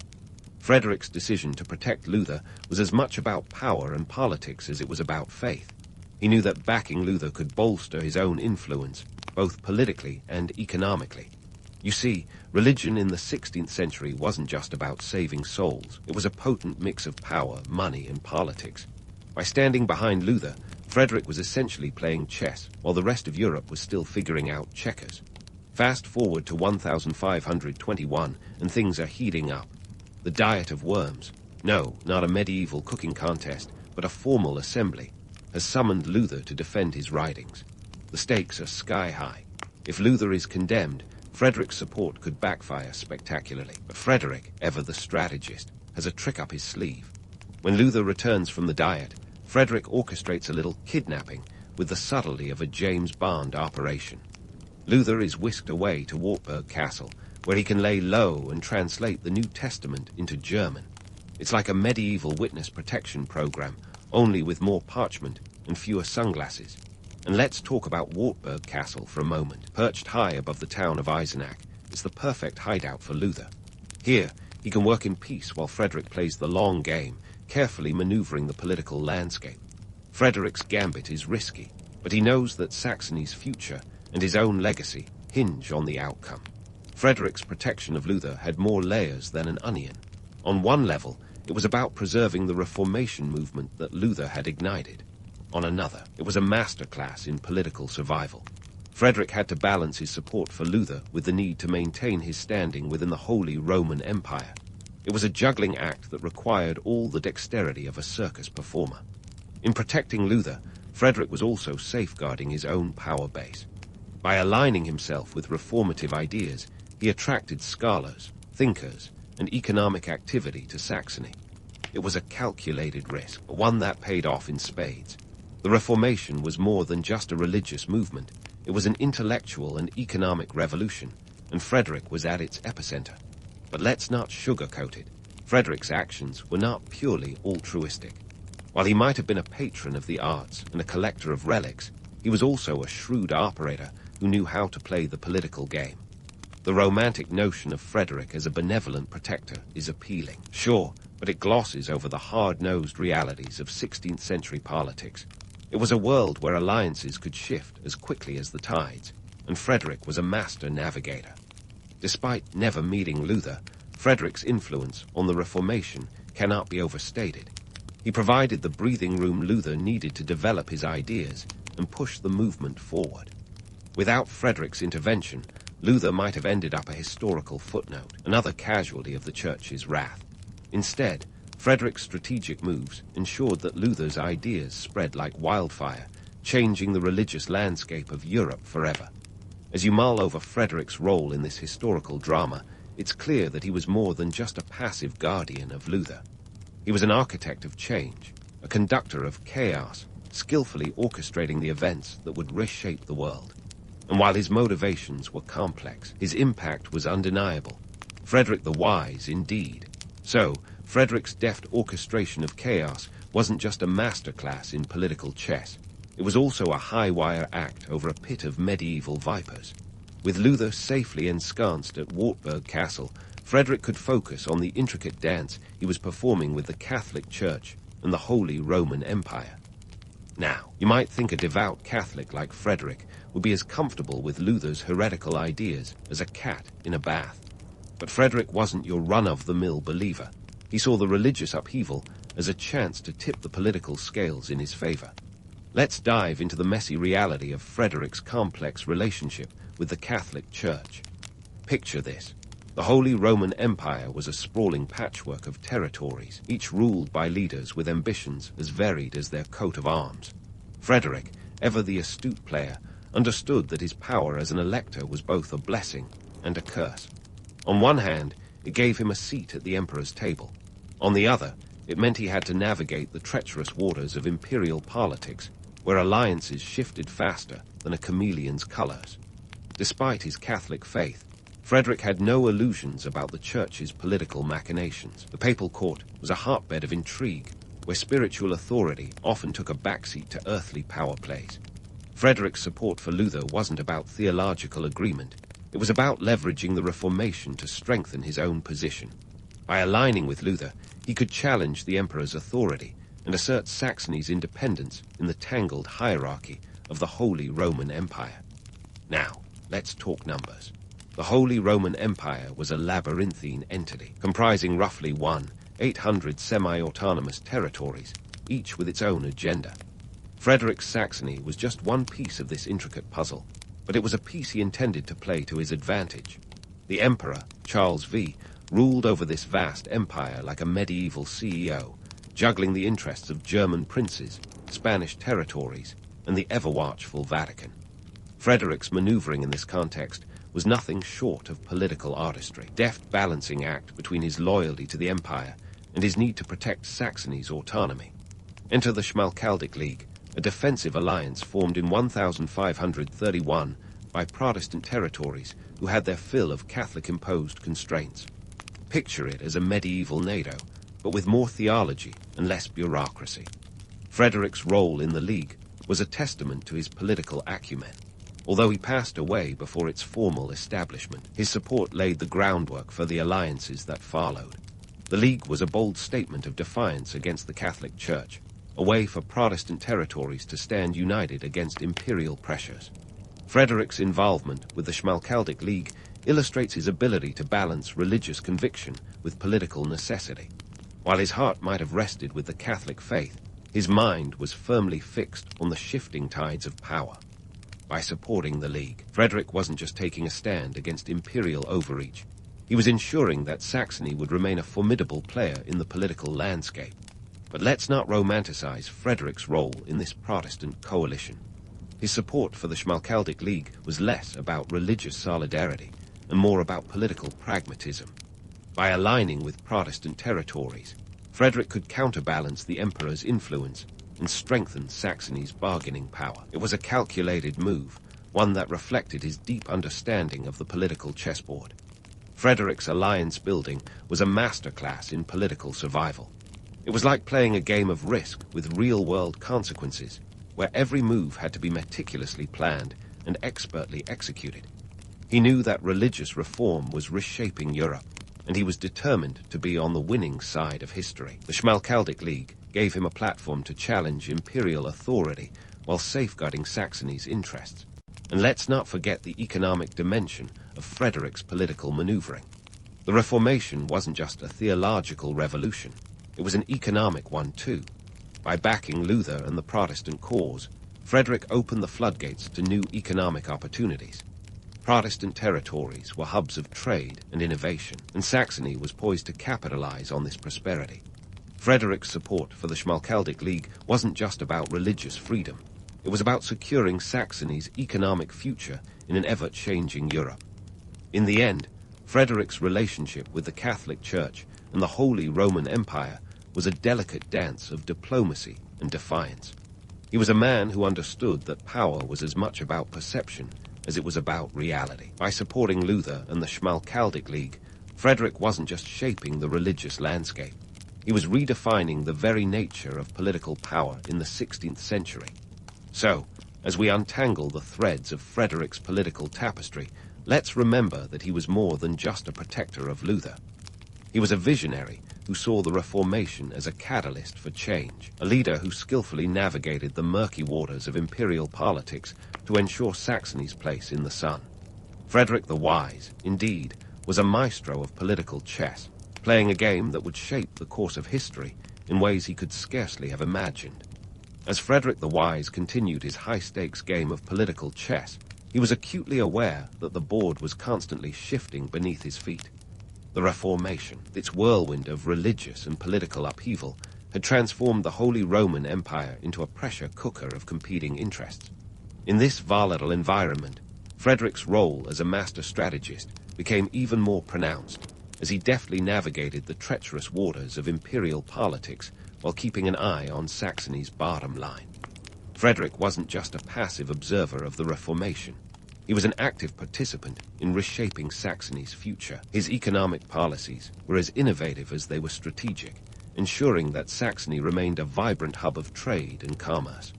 Under his watchful eye, Saxony's economy thrived, riding the waves of change unleashed by the Reformation. It wasn't just about collecting taxes or filling coffers. It was about transforming Saxony into a powerhouse of economic activity, capable of weathering the storms of religious and political upheaval. One of Frederick's shrewdest moves was his investment in education, a decision that would pay dividends for generations to come. The establishment of the University of Wittenberg in 1502 was a testament to his commitment to intellectual and cultural advancement. This wasn't just another school. It was a beacon of learning and innovation, attracting scholars and students from across Europe. At a time when the Reformation was tearing apart the religious fabric of Europe, Frederick saw education as the key to unlocking Saxony's potential, a way to cultivate the next generation of thinkers and leaders who would shape the future. The University of Wittenberg quickly became a hotbed of Protestant thought, thanks in no small part to Martin Luther and his band of reformers.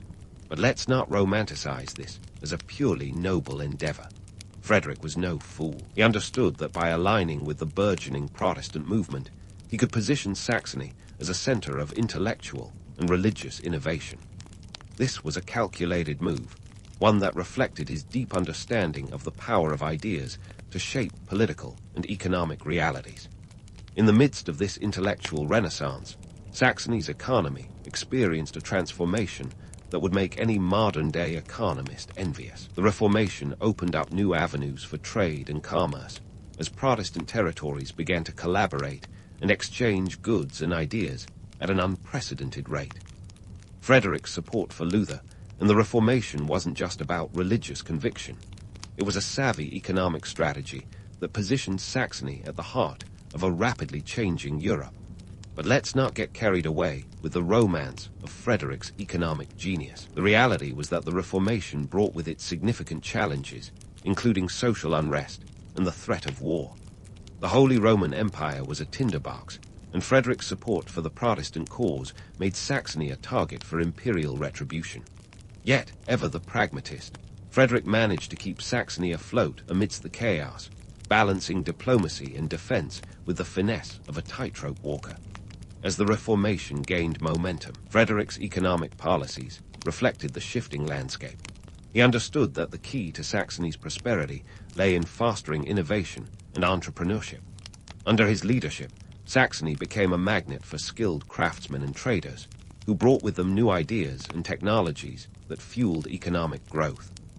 This wasn't just about keeping the lights on. It was about building a resilient economy that could withstand the shocks of religious and political upheaval. Yet, for all his accomplishments, Frederick's later years were marked by the ever-present specter of conflict. The Catholic Church and the Holy Roman Empire were not about to let the Reformation go unchallenged, and Frederick's support for Luther put him squarely in the crosshairs. The stakes were high, and Frederick knew that his legacy and Saxony's future hung in the balance. But let's pause for a moment and consider the man behind the myth. Frederick the Wise was more than just a political and economic mastermind. He was a man of contradictions, driven by a complex mix of ambition, pragmatism, and a genuine desire for change. His support for the Reformation was as much about preserving his own power as it was about advancing the cause of religious reform.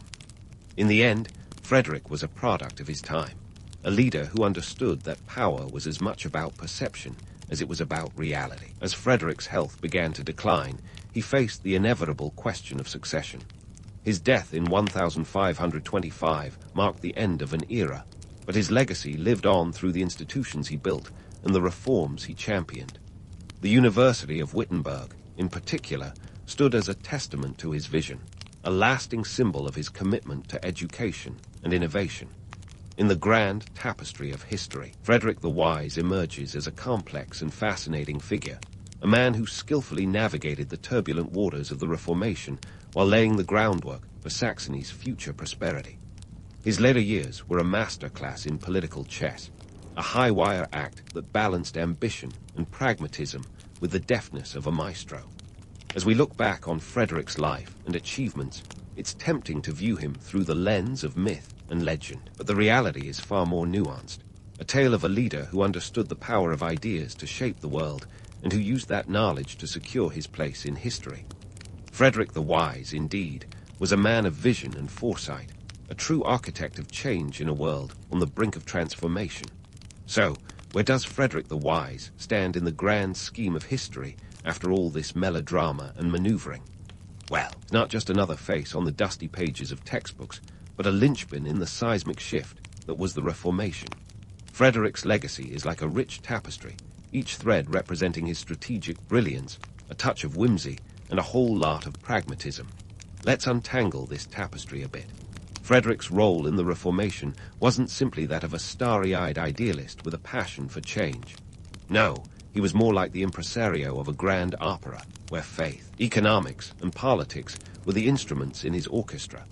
Saxony's prosperity during his reign wasn't a happy accident. It was the result of Frederick's keen understanding of the economic forces at play. The Reformation was a catalyst for economic dynamism, and Frederick knew how to ride the wave. While the rest of Europe was embroiled in religious disputes, Saxony was busy becoming a hub of commerce and innovation. It's as if Frederick had a crystal ball that showed him an economic map of Europe, and he chose the fastest lane to prosperity. Now, let's talk about the myths that have clung to Frederick like barnacles on a ship. The romantic narrative paints him as a patron saint of Protestantism, a hero who stood against the might of the Church. But let's not get carried away by this Hollywood-esque portrayal. Frederick's support of Luther was as much a calculated political move as it was a stand for religious reform. He wasn't about to let the Catholic Church monopolize the spiritual market, nor was he going to allow the emperor to dictate Saxony's fate. Frederick's actions were a masterclass in political chess, where every move was meticulously planned to ensure that Saxony remained a key player on the European stage. Yet, the legend of Frederick the Wise as a noble protector of Luther has its charm. After all, who doesn't love a good underdog story? But peel back the layers of myth, and you'll find a leader who was more concerned with the balance of power than with theological debates. Frederick's legacy is less about spiritual enlightenment and more about the art of survival in an era where power was as fluid as quicksilver. Frederick's impact on Saxony and Europe was profound, not because he was a religious revolutionary, but because he was a savvy strategist. He saw the Reformation not just as a religious movement, but as a transformative force that could be harnessed to reshape the political and economic landscape. By backing Luther, Frederick wasn't just protecting a monk. He was laying the groundwork for a new world order. Let's not forget the economic ripple effects of Frederick's policies. The Reformation opened the floodgates to new trade routes and economic opportunities, turning Saxony into a vibrant center of commerce. Frederick's investment in education and innovation paid off in spades, drawing scholars and traders like moths to a flame. The University of Wittenberg wasn't just a seat of learning. It was a crucible of change, a place where ideas were forged that would ignite the fires of the modern world. But let's not sugarcoat it. Frederick's legacy wasn't all sunshine and roses. The Reformation brought with it a maelstrom of conflict and upheaval, and Saxony was caught in the crossfire. The Catholic Church and the Holy Roman Empire were not about to let go of their grip on power without a fight. Frederick's support for the Protestant cause made Saxony a target, and the threat of war loomed large throughout his reign. Yet, Frederick's deft political maneuvering ensured that Saxony remained a formidable player in the European power game. As we wrap up this historical roller coaster, let's reflect on the man behind the myths. Frederick the Wise was a complex figure, a leader who defied easy categorization. He was a man who understood the power of ideas to shape the world, and who used that knowledge to secure his place in history. His legacy is a testament to the intersection of faith, politics, and economics, a reminder that history is often written by those who know how to play the game. So, as you drift off to sleep with these tales of Frederick swirling in your mind, remember that his story is one of strategic brilliance, where the lines between legend and reality blur in fascinating ways. Frederick the Wise, indeed, was a maestro of history's grand symphony, conducting a change that still resonates in the modern world. Sweet dreams, and may your own strategic endeavors be as successful as Frederick's masterful maneuvers. In the bustling world of 9th century southern India, the Chola dynasty was like that one ambitious overachiever in school who not only aced every subject, but also led the debate team, the chess club, and ran a successful lemonade stand on weekends. While other kingdoms were content with their land-based squabbles, the Cholas decided that the vast, blue expanse of the ocean was their playground. Why settle for a patch of land when you could have the seas, right? The Cholas were not just about grand temples and elaborate art, although they did those with flair too.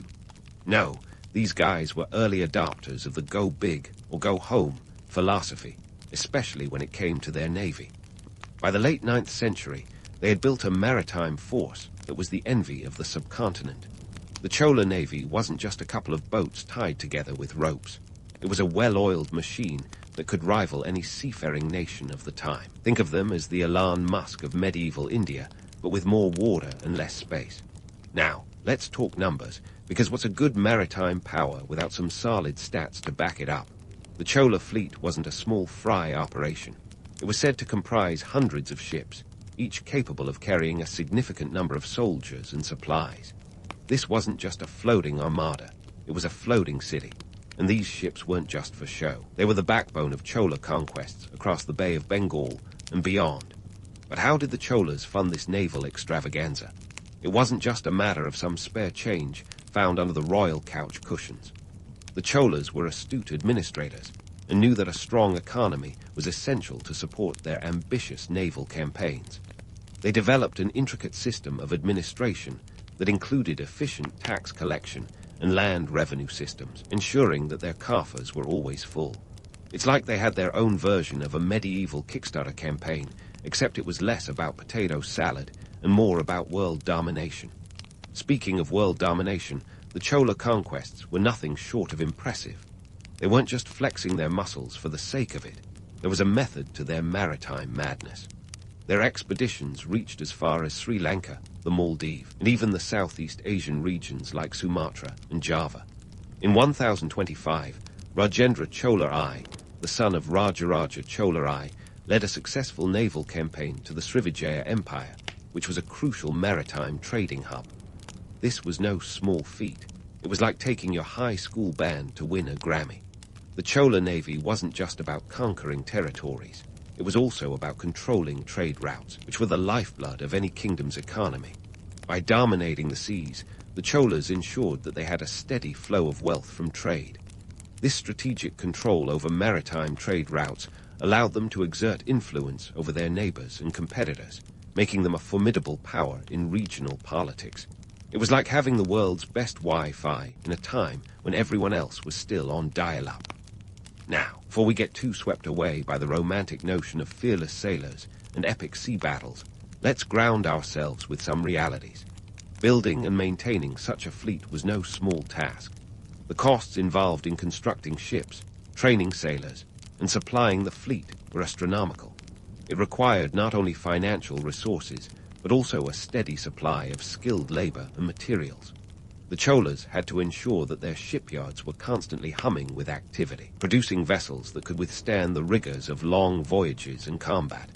Despite the challenges, the Cholas' investment in their navy paid off in spades.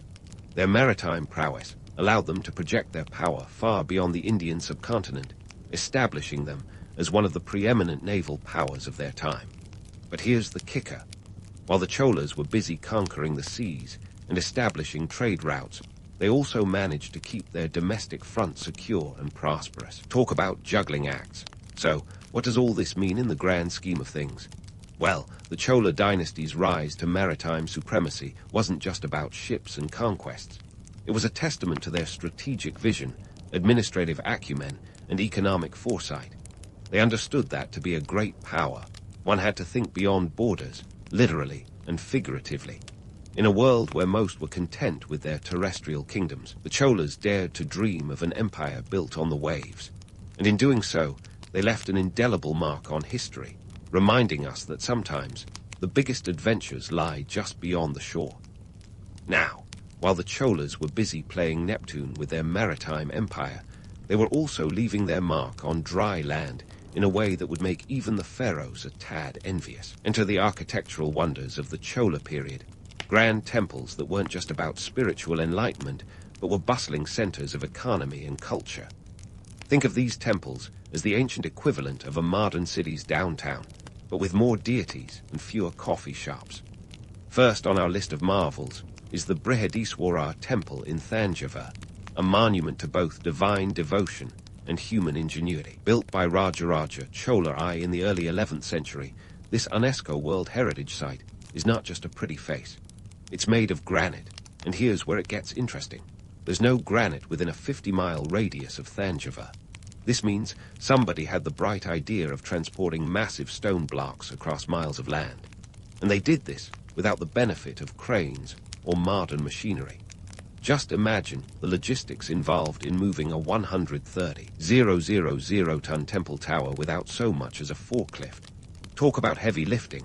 The temple's towering Vimana, or temple tower, soars to about 66 meters, 216 feet, high. To put that in context, that's taller than the Leaning Tower of Pisa, which, by the way, doesn't even stand up straight. But the real kicker is how they managed to get the stones up there. Legend has it that a 4-mile-long ramp was constructed to roll the stone blocks into place. It's a bit like building a roller coaster, except the ride ends with a temple. This was ancient engineering at its finest, showing that the Cholas weren't just about brute force. They were about brainpower too. But let's not get too carried away with romantic notions of architectural brilliance without acknowledging the sweat and toil that went into these structures. Thousands of laborers, artisans, and architects worked tirelessly, often under harsh conditions, to construct these marvels. It was less of a spiritual journey for them and more of a back-breaking 9-to-5 job, minus the weekends off and dental benefits. Now, these temples weren't just colossal stone edifices built to impress the guards and neighbors. They were vibrant hubs of economic activity. Picture bustling marketplaces, schools, and even hospitals within temple complexes. Yes, you heard that right. Hospitals. The Cholas understood that a healthy populace was a productive one. These temples functioned like self-sufficient mini-cities, complete with their own administrative systems. They were financed through donations, land grants, and the temple economy, which included agriculture, crafts, and trade. It was like a medieval version of Wall Street, but with more cows and fewer stockbrokers. And let's talk about art for a moment. The Chola temples were not just slabs of stone. They were canvases for some of the most exquisite sculptures and frescoes you'll ever lay your eyes on. The Cholas were patrons of the arts, commissioning works that depicted everything from the divine to the mundane. These sculptures weren't just for aesthetic pleasure. They often carried political and social messages, serving as a form of visual storytelling in an age before Netflix and TikTok. Speaking of politics, these temples also played a crucial role in consolidating the Chola power. By building monumental temples, the Cholas were not just flexing their architectural muscles, they were making a statement. It was a way to legitimize their rule, connecting the divine right to govern with tangible or inspiring structures. The bigger the temple, the bigger the ruler's claim to authority. It was an age-old PR strategy.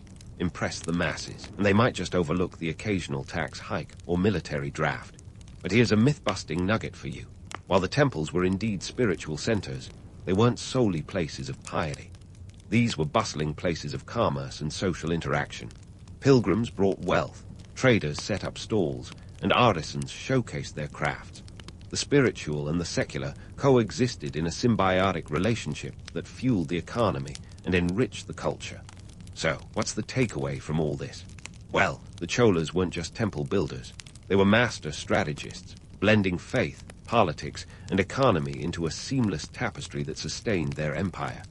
They understood that to rule effectively, they needed to appeal to both the soul and the stomach. Their temples were not just places of worship, but were integral to the socio-economic fabric of their time. It's a reminder that sometimes most divine acts are grounded in practical realities. And as we wrap up this architectural adventure, let's leave a few threads hanging, just like any good story should. We've only scratched the surface of the Chola legacy.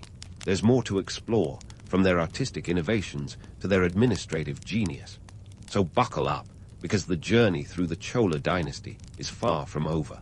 The temples may stand silent now, but their stories continue to echo through the ages, waiting to be unraveled in the chapters ahead. Now, speaking of unraveling stories, let's dive headfirst into the Chola contributions to art and literature, where the pen and the chisel truly held sway. Imagine a world where sculptors were the rock stars and poets the pop idols. That's right, the Chola dynasty wasn't just about wielding swords. They wielded creativity like nobody's business.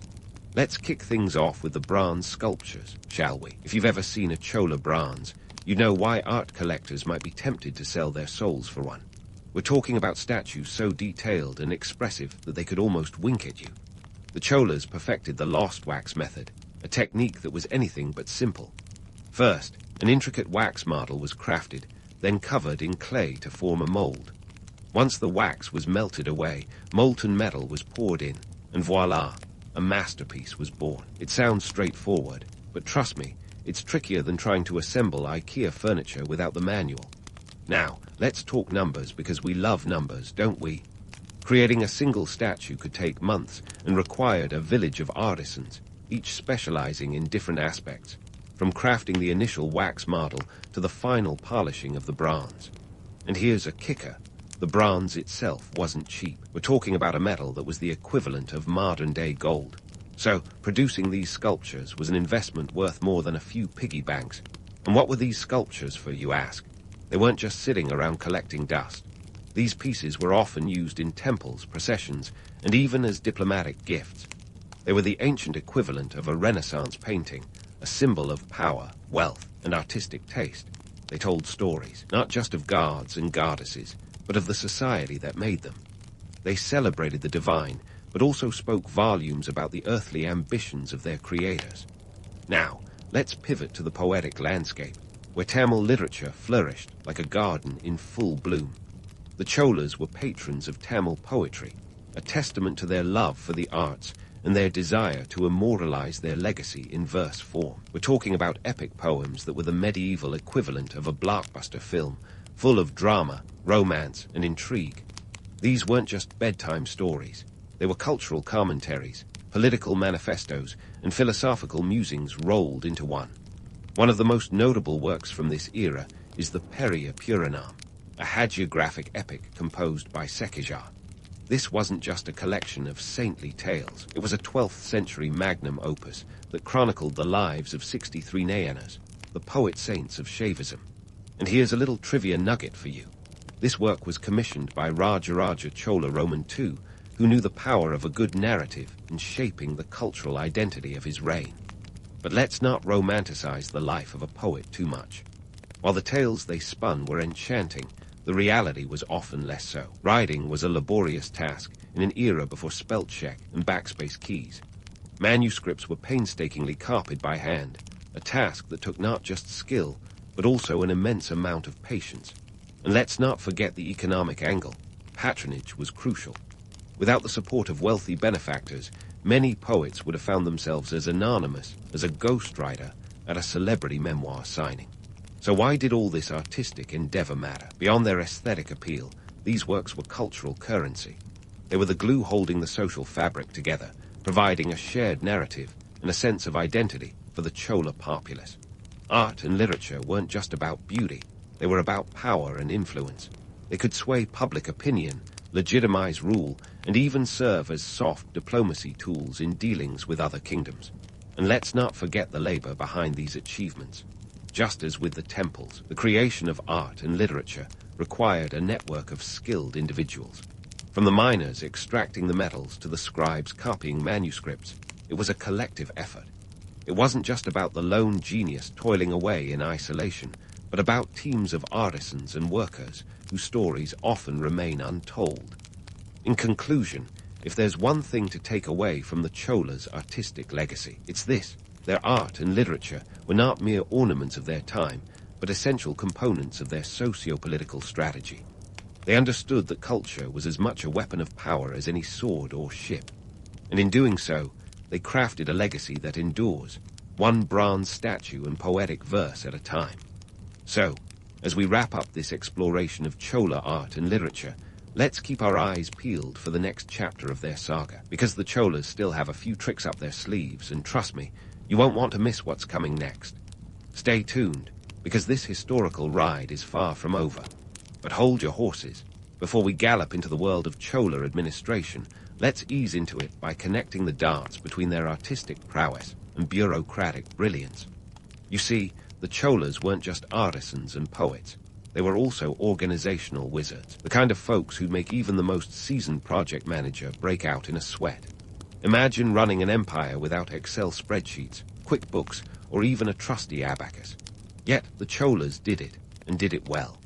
Their administration was like a well-tuned orchestra, each section playing in perfect harmony without missing a beat.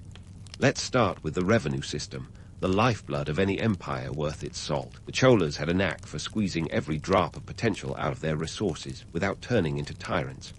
Land revenue, which was the primary source of income, wasn't just a free-for-all grab. They had land surveys and assessments. Think of it as the medieval version of a real estate appraisal, minus the laminated brochures and smiley realtors. These assessments weren't just guesstimates either. They were precise, meticulously recorded, and preserved on copper plates. Copper plates, folks. You know, because paper was just too mainstream. Now, for some juicy numbers. The Chola land revenue system was so efficient that it accounted for a significant chunk of the empire's income. We're talking about a system where the state took around 1/6 of the produce as tax. This wasn't a flat rate either. It varied based on the fertility of the land and the type of crop. Imagine that. A tax system more sophisticated than some modern ones. And this was 1,000 years ago, when the closest thing to a laptop was a slate tablet. Of course, the Cholas didn't just sit back and let the tax collectors do all the work. They had an elaborate hierarchy of officials, each with specific duties to ensure the machine ran smoothly. At the top were the Nadu and Karam administrators, overseeing districts and provinces like benevolent overlords. They handled everything from tax collection to law enforcement. And no, they didn't have fancy titles like Director of Provincial Affairs. It was more like the guy who makes sure everything doesn't fall apart. And they did this with a level of efficiency that makes you wonder if they had a secret stash of Red Bull hidden somewhere. But administration wasn't all about taxes and paperwork. The Cholas also understood the value of infrastructure. Roads, bridges, irrigation, they were all part of the grand scheme. The Grand Anicut, or Kalani as it's locally known, is a prime example. Built in the 2nd century AD and improved under Chola reign, this ancient dam is still in use today. Talk about getting your money's worth. It was a marvel of engineering, distributing water across the fertile delta, ensuring that the granaries were always full and the people well fed. You could say the Cholas were the original water management experts, long before desalination plants and bottled water became a thing. Now, let's pepper in some political intrigue, because what's history without a bit of Machiavellian maneuvering? The Cholas were adept at playing the long game. They didn't just conquer territories. They integrated them into their empire, making sure that local rulers were either allies or replaced by loyalists. It was governance by inclusion, a strategy that kept revolts to a minimum and stability at a maximum. Think of it as the ultimate game of risk, but with real stakes. And here's a myth that needs busting. While the Cholas were indeed benevolent rulers, they weren't above a little power play. The administration wasn't just about maintaining order, it was about consolidating power. By keeping a tight grip on the revenue and ensuring that local administrations were aligned with imperial goals, the Cholas maintained their supremacy. They understood that economic strength was the backbone of political power, a lesson some modern governments could stand to learn. But let's not get too sentimental about the glory days of the Chola administration. Sure, it was efficient, but it wasn't a utopia. The reality was that the system relied heavily on a complex network of officials who had their own ambitions and agendas. Corruption wasn't unheard of, and sometimes local governors acted more like feudal lords than public servants. It was a delicate balancing act, keeping the wheels of the administration turning while ensuring that the officials didn't get too cozy with their power. In the end, what can we glean from the Chola administrative system? First, that efficiency and innovation aren't solely the domain of the modern world. The Cholas were proof that you could run an expansive empire with nothing more than clever strategies, a few copper plates, and a keen understanding of human nature. They understood that to wield power, you needed more than just brute force. You needed a well-oiled machine that could adapt to changing circumstances. It was an empire built on pragmatism as much as it was on ambition. And as we wrap up this exploration of Chola bureaucracy, remember that we're just getting started. There's more to uncover about how they maintained such a vast empire without the modern conveniences we take for granted. The Chola administration wasn't just a feat of historical engineering. It was a testament to the power of human ingenuity. So stay tuned, because the saga of the Cholas still has plenty of twists and turns left to explore. While we've been admiring the Chola administrative juggernaut, it's time to pull back the curtain on their gradual fall from grace, like a rock star band that just couldn't keep it together. The Chola dynasty didn't collapse in a dramatic fireball of defeat, but rather faded away like a sunset, spectacular, yet inevitable. So, how did this powerhouse lose its steam? Let's dive into the gritty details, because every great empire has its Achilles heel, and the Cholas were no exception. Fast forward to the 13th century, when the Chola dynasty started to lose its grip on power. It wasn't an overnight catastrophe, but more of a slow unraveling, like a sweater caught on a nail. The Cholas faced mounting challenges from both internal strife and external pressures. On the home front, succession disputes became a recurring headache, not unlike a game of musical chairs where everyone forgot the music had stopped. The death of Culothunga Roman III in 1279 left the throne vulnerable, and rival factions squabbled for control, turning what was once a well-oiled machine into a sputtering engine. Externally, the Cholas were hemmed in by emerging powers like the Hoysalas and the Pandyas.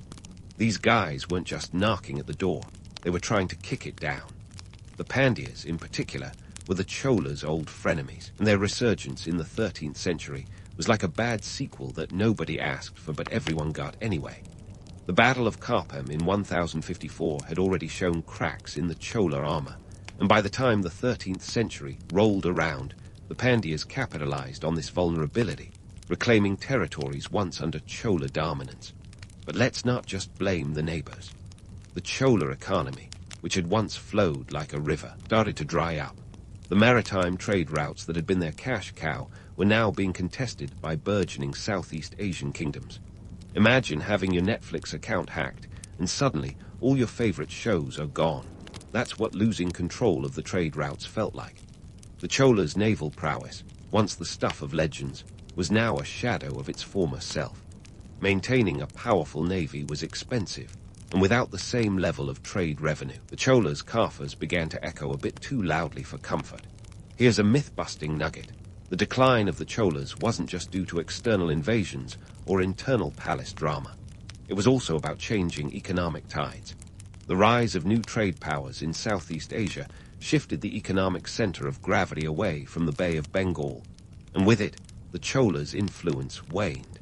It's a harsh reminder that in the grand chessboard of history, economic power often trumps military might. Even the once mighty Chola temples, those grand centers of spiritual and economic life, weren't immune to the shifting sands. As the Cholas' political power ebbed, so did the flow of resources to these architectural masterpieces. They stood as silent witnesses to a bygone era, their bustling markets and vibrant cultural life reduced to echoes in the stone corridors. The temples remained, but their role as hubs of economic activity diminished, becoming more like relics of a golden age rather than the bustling centers they once were. So, what's the takeaway here? The decline of the Chola dynasty is a tale as old as time, one of overreach, shifting power dynamics, and the relentless march of economic change. Yet, their legacy was far from buried with them. The Cholas left an indelible mark on Indian history, their cultural achievements echoing through the ages. The Brihadiswara temple still stands, a testament to human ingenuity and ambition, proof that while empires may fall, their cultural contributions endure. The Chola art and literature, too, left a lasting impact. Their bronze sculptures remain some of the finest examples of ancient craftsmanship, sought after by museums and collectors worldwide. Tamil literature flourished under their patronage, laying the groundwork for a literary tradition that continues to thrive today. It's like they wrote a hit single that never went out of style, resonating with audiences long after the band had split. Politically, the Cholas set precedents in administration and governance that influenced subsequent South Indian kingdoms. Their understanding of regional integration, taxation, and infrastructure development became blueprints for future rulers. Even today, their administrative practices are studied for their efficiency and adaptability. The Cholas may have vanished, but their playbook for governance lives on, a reminder that good ideas never truly die. And let's not forget the maritime legacy. While their navy no longer rules the waves, the Cholas paved the way for India's later maritime endeavors, inspiring generations to look beyond their shores.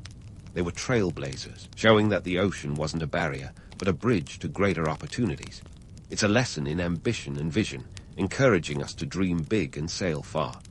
As we draw the curtain on the Chola saga, let's take a moment to appreciate the complexity of their story. They were visionaries and conquerors, artists and administrators, a multifaceted dynasty that understood the power of culture and commerce. Their decline may have been gradual, but their impact was anything but. The Cholas remind us that while empires are not eternal, their legacies can be. They were, in every sense, ahead of their time, proving that even in decline, an empire can cast a long shadow. And in the end, isn't that what history is all about? Leaving a mark that echoes through the ages, reminding us of the heights we can achieve and the lessons we can learn. So, as you drift off to sleep tonight, let the story of the Cholas linger, a reminder of human endeavor, the rise and fall of empires, and the enduring power of culture. Because in the grand tapestry of history, the Cholas were a vibrant thread, weaving a narrative that continues to captivate and inspire. In the simmering cauldron of time, known as ancient Egypt, a peculiar breed of rulers strutted their stuff with the flair of rock stars on a world tour. They were the Pharaohs, a title that screams power, a word that once echoed through the sands of the Nile Valley like a divine proclamation. These folks weren't just kings or queens. They were living guards, celestial beings in the flesh, striding through palaces that made the most opulent modern homes look like budget motels. And while they might not have had Instagram to flaunt their status, their monumental tombs and temples did the trick just fine. The Pharaohs' claim to fame was their so-called divine right to rule. Let's be clear, these guys had the original power move.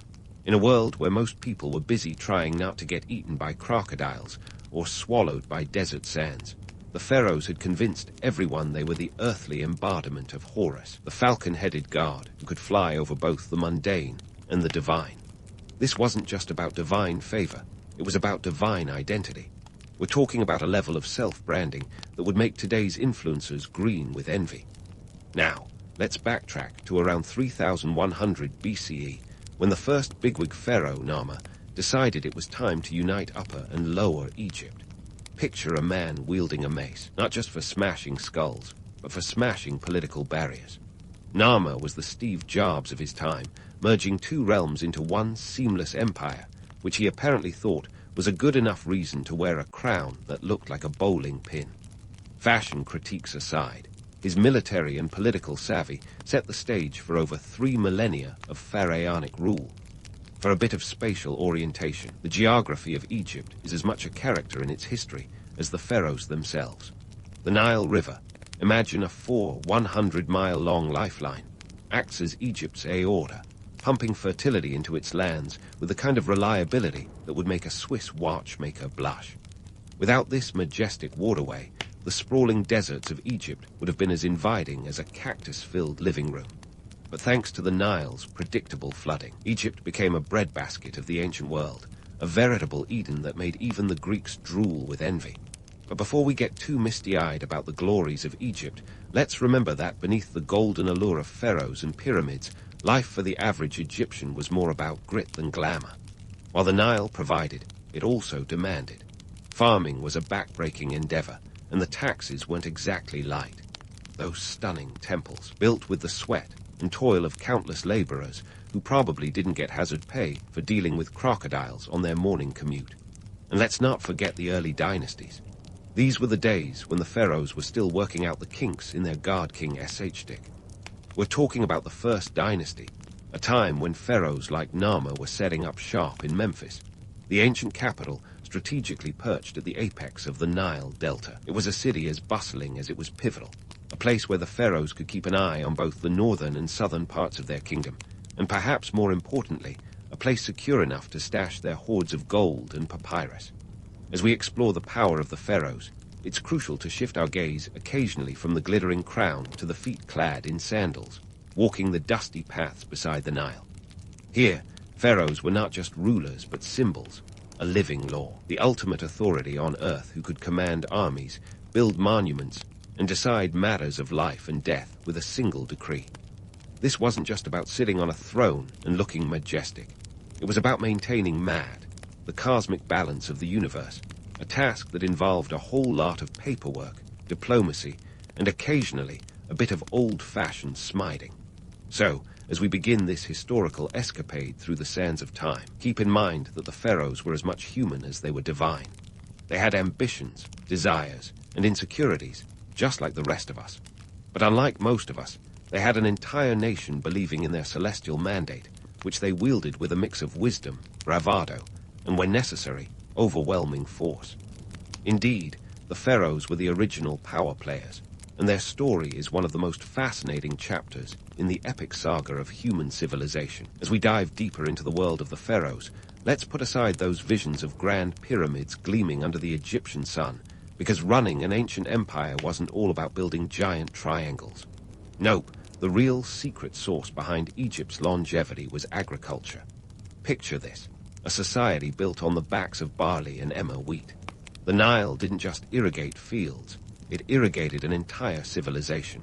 Every summer, the river swelled like a well-fed anaconda, dumping nutrient-rich silt over the floodplains.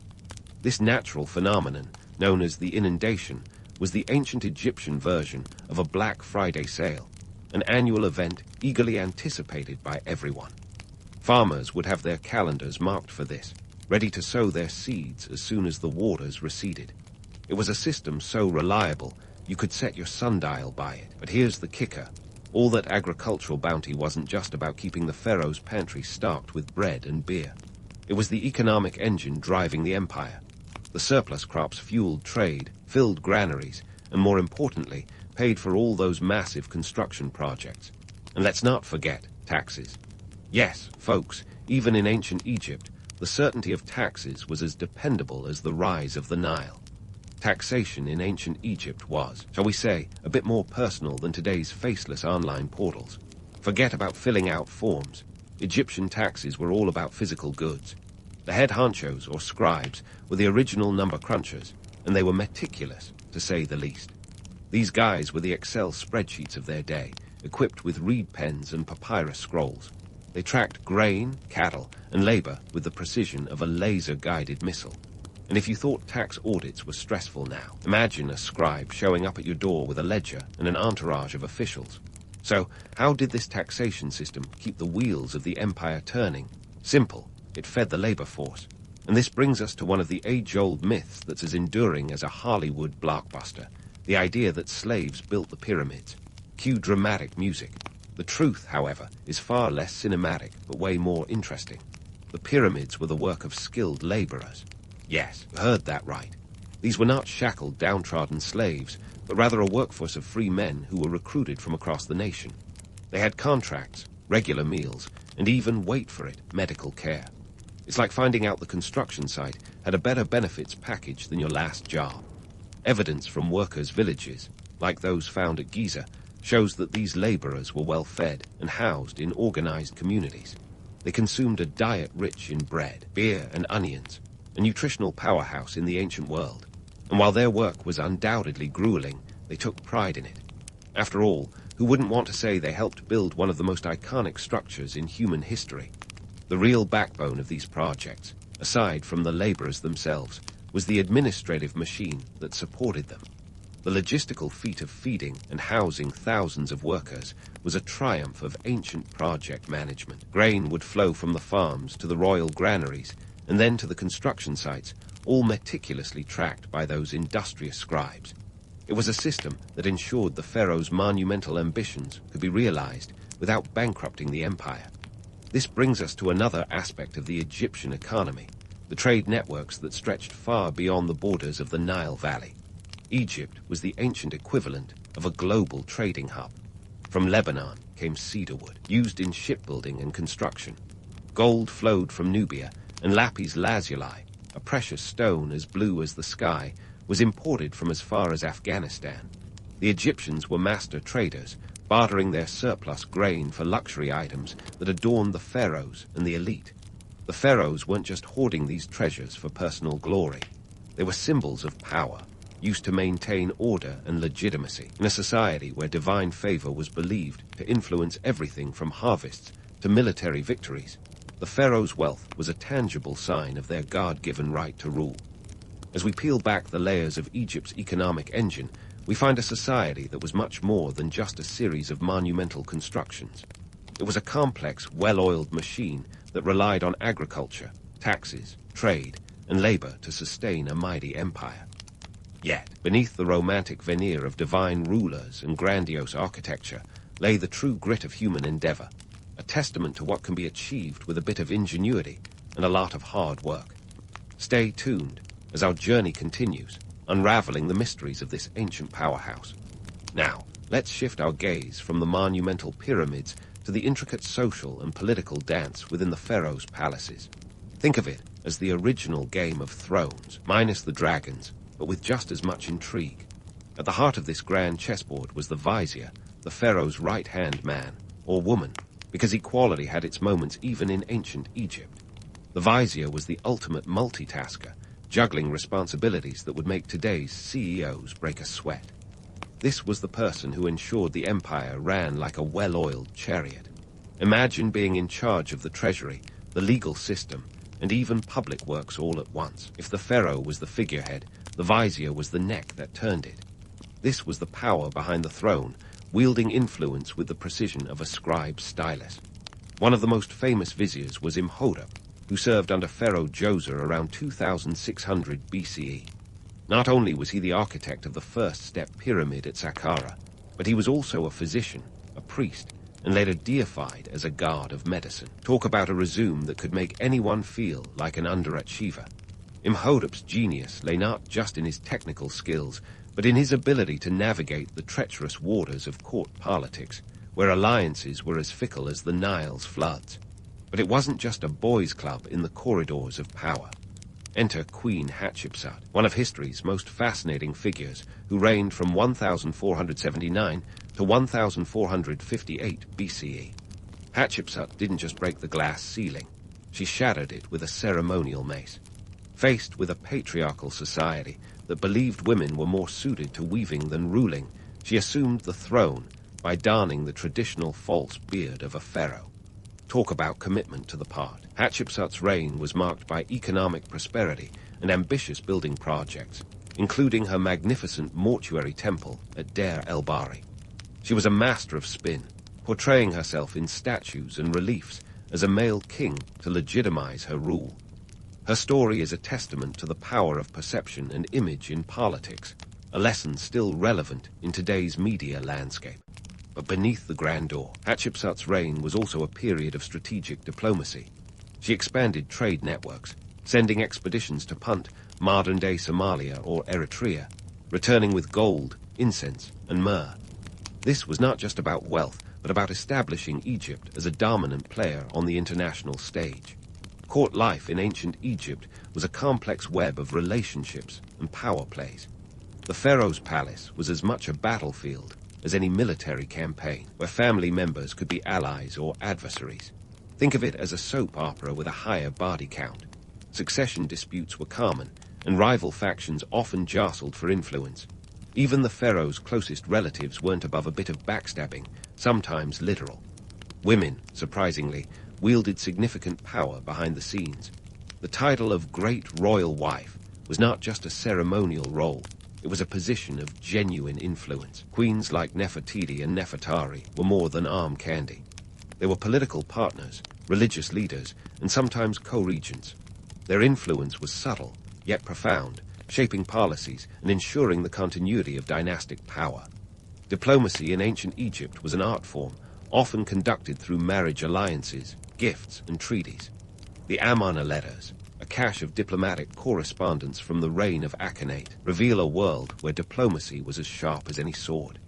These clay tablets show us that Egypt's rulers were in constant communication with their counterparts in Babylon, Assyria, and the Hittite Empire, negotiating everything from marriage contracts to military alliances.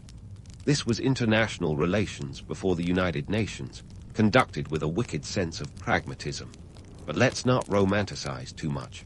While diplomacy could be elegant, it often masked a brutal reality. Treaties were more about power dynamics than mutual respect.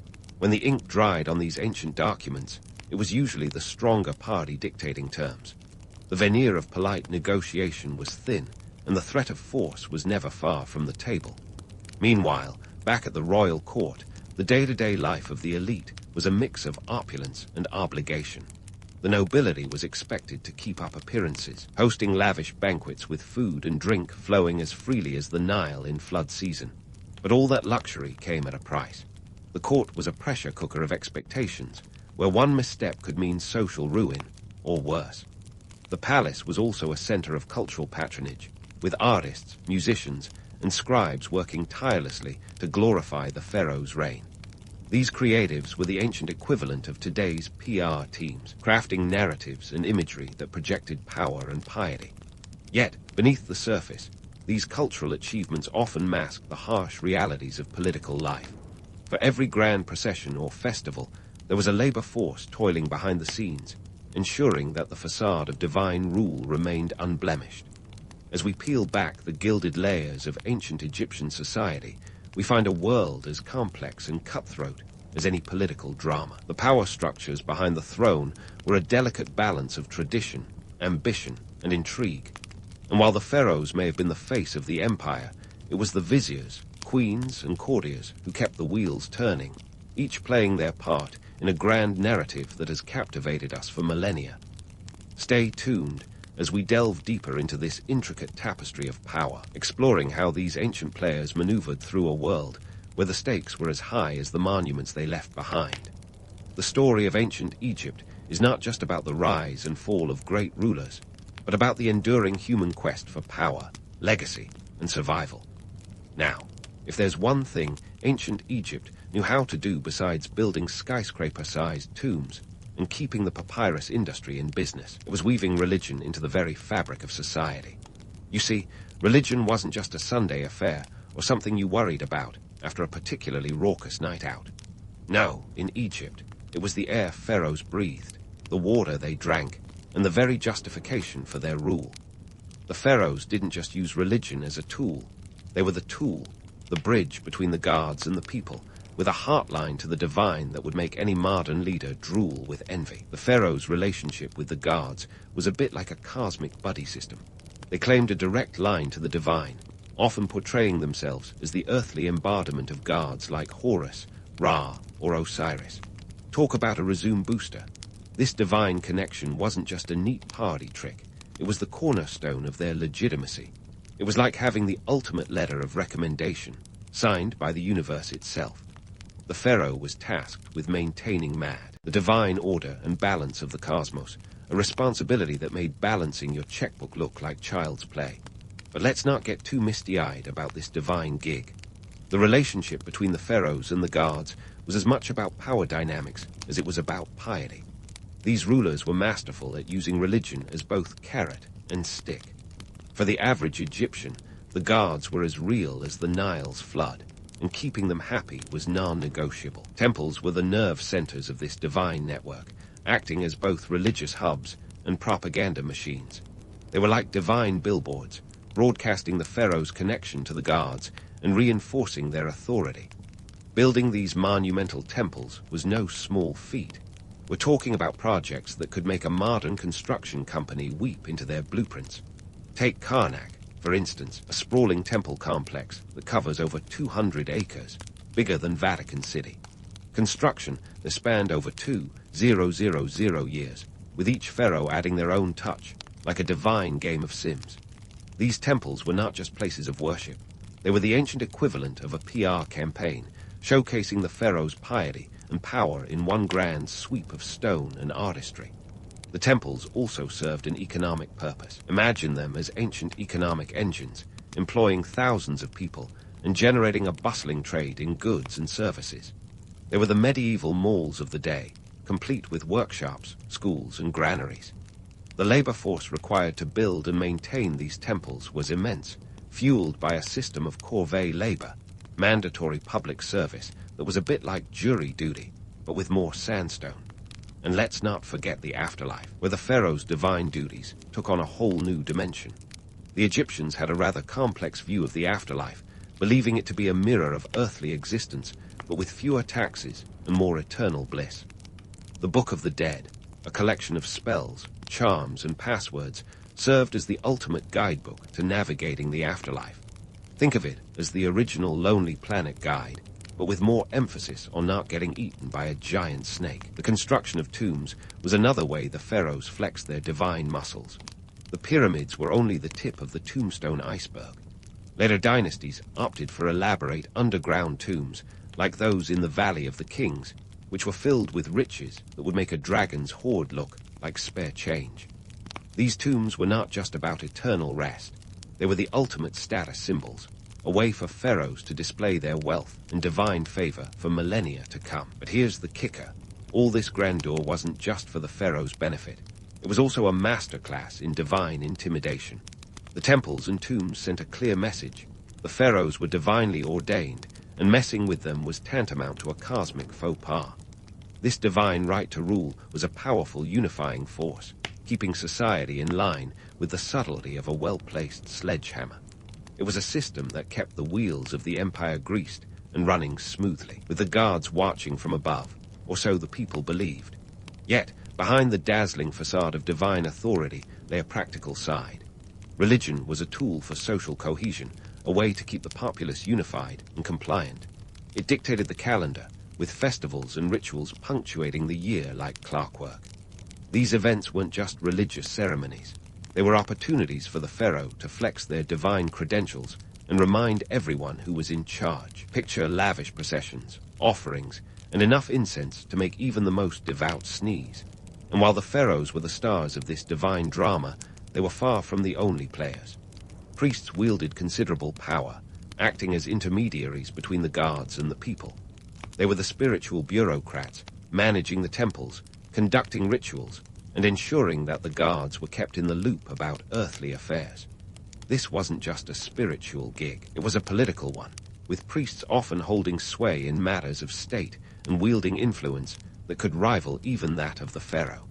As we unravel the religious tapestry of ancient Egypt, it becomes clear that the pharaoh's divine mandate was as much about politics as it was about belief.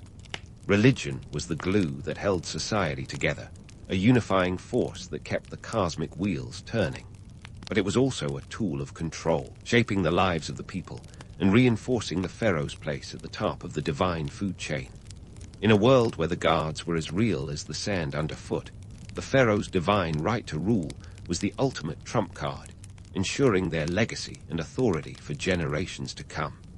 So, as we continue our journey through the world of the pharaohs, remember that their divine rule was as much about earthly power as it was about heavenly favor. It was a delicate dance of faith and politics, with the pharaohs walking the tightrope of divine authority with all the grace of a god on earth.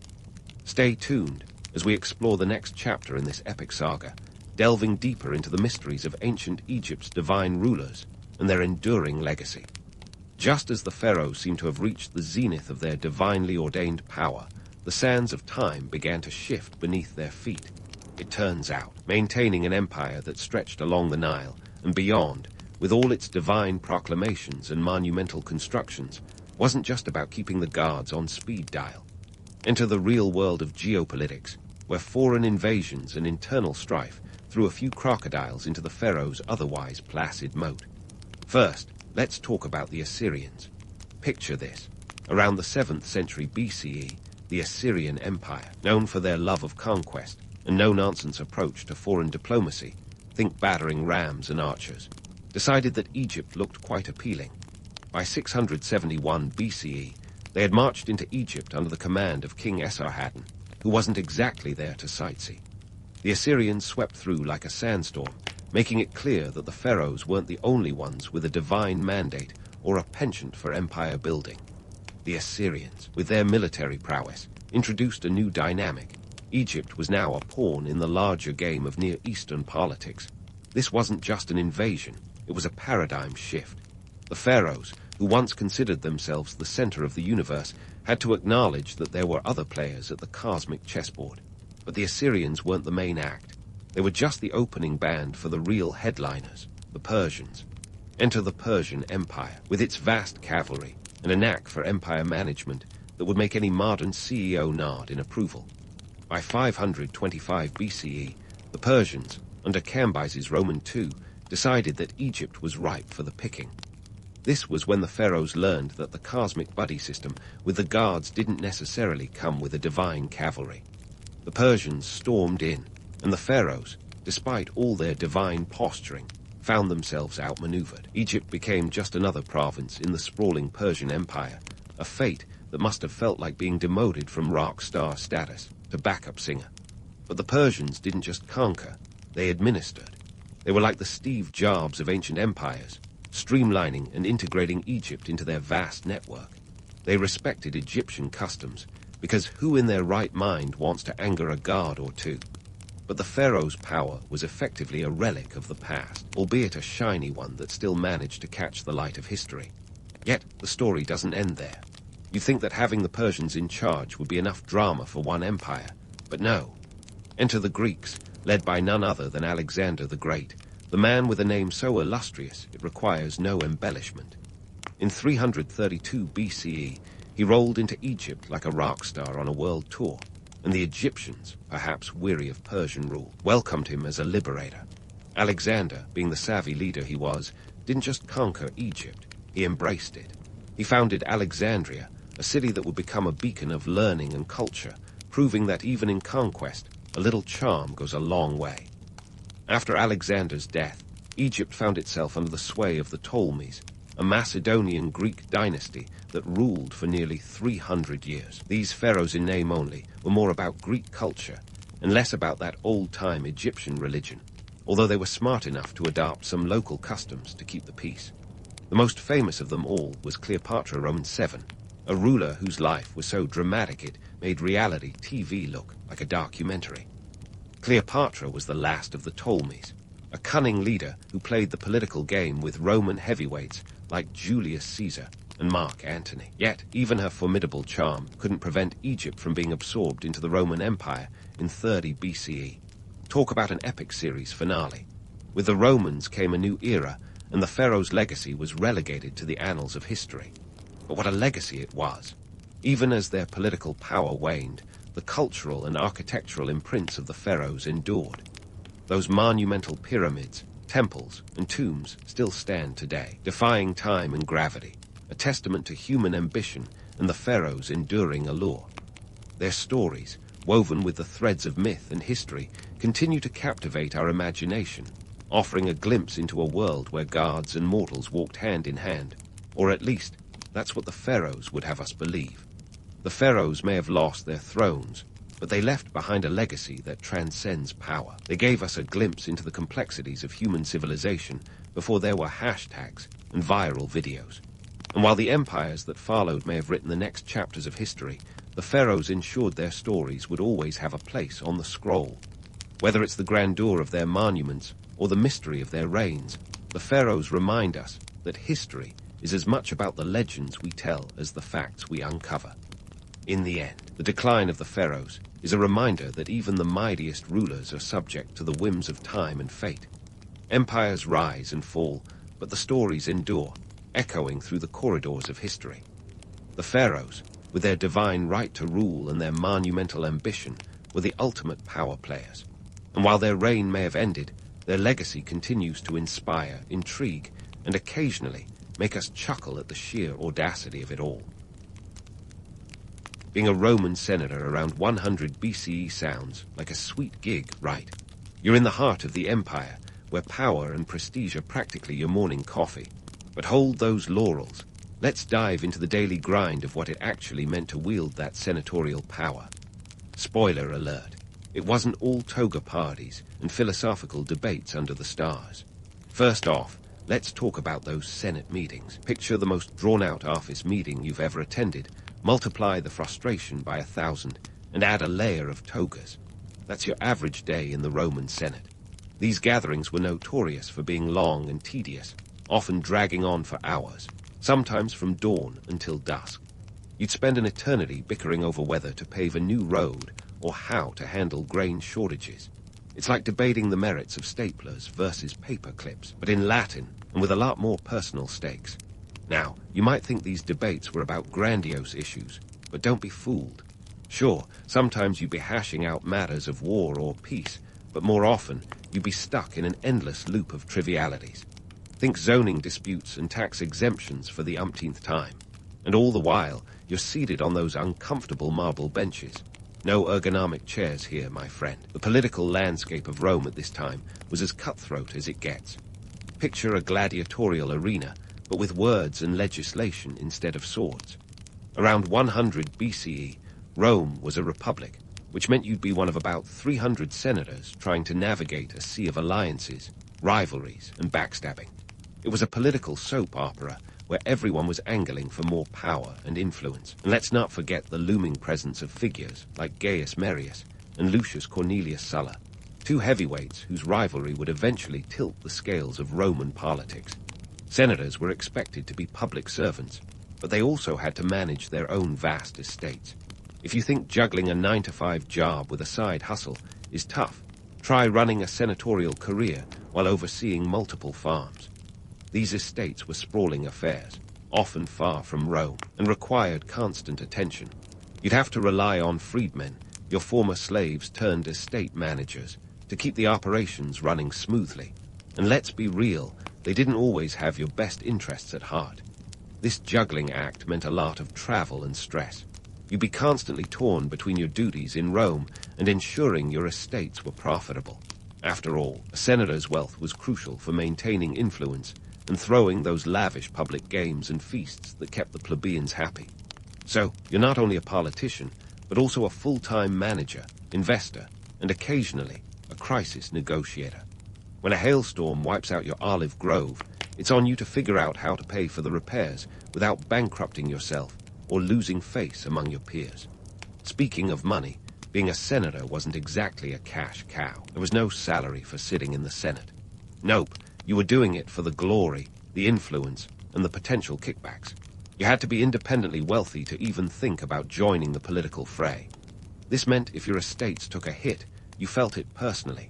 It was like playing high-stakes poker with your own funds on the table, and the House always had a say.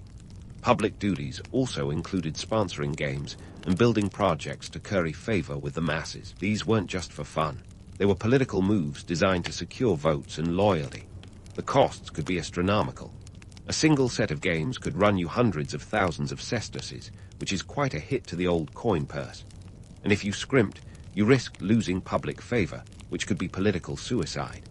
Sure, you might have had a nice villa and a prominent seat in the Senate, but the workload was relentless, and the stakes were sky high. The stress of maintaining your public image and managing your wealth could be overwhelming. So, next time you hear someone romanticizing the life of a Roman senator, remember that behind those marble columns and flowing togas was a lot of sweat, stress, and sleepless nights.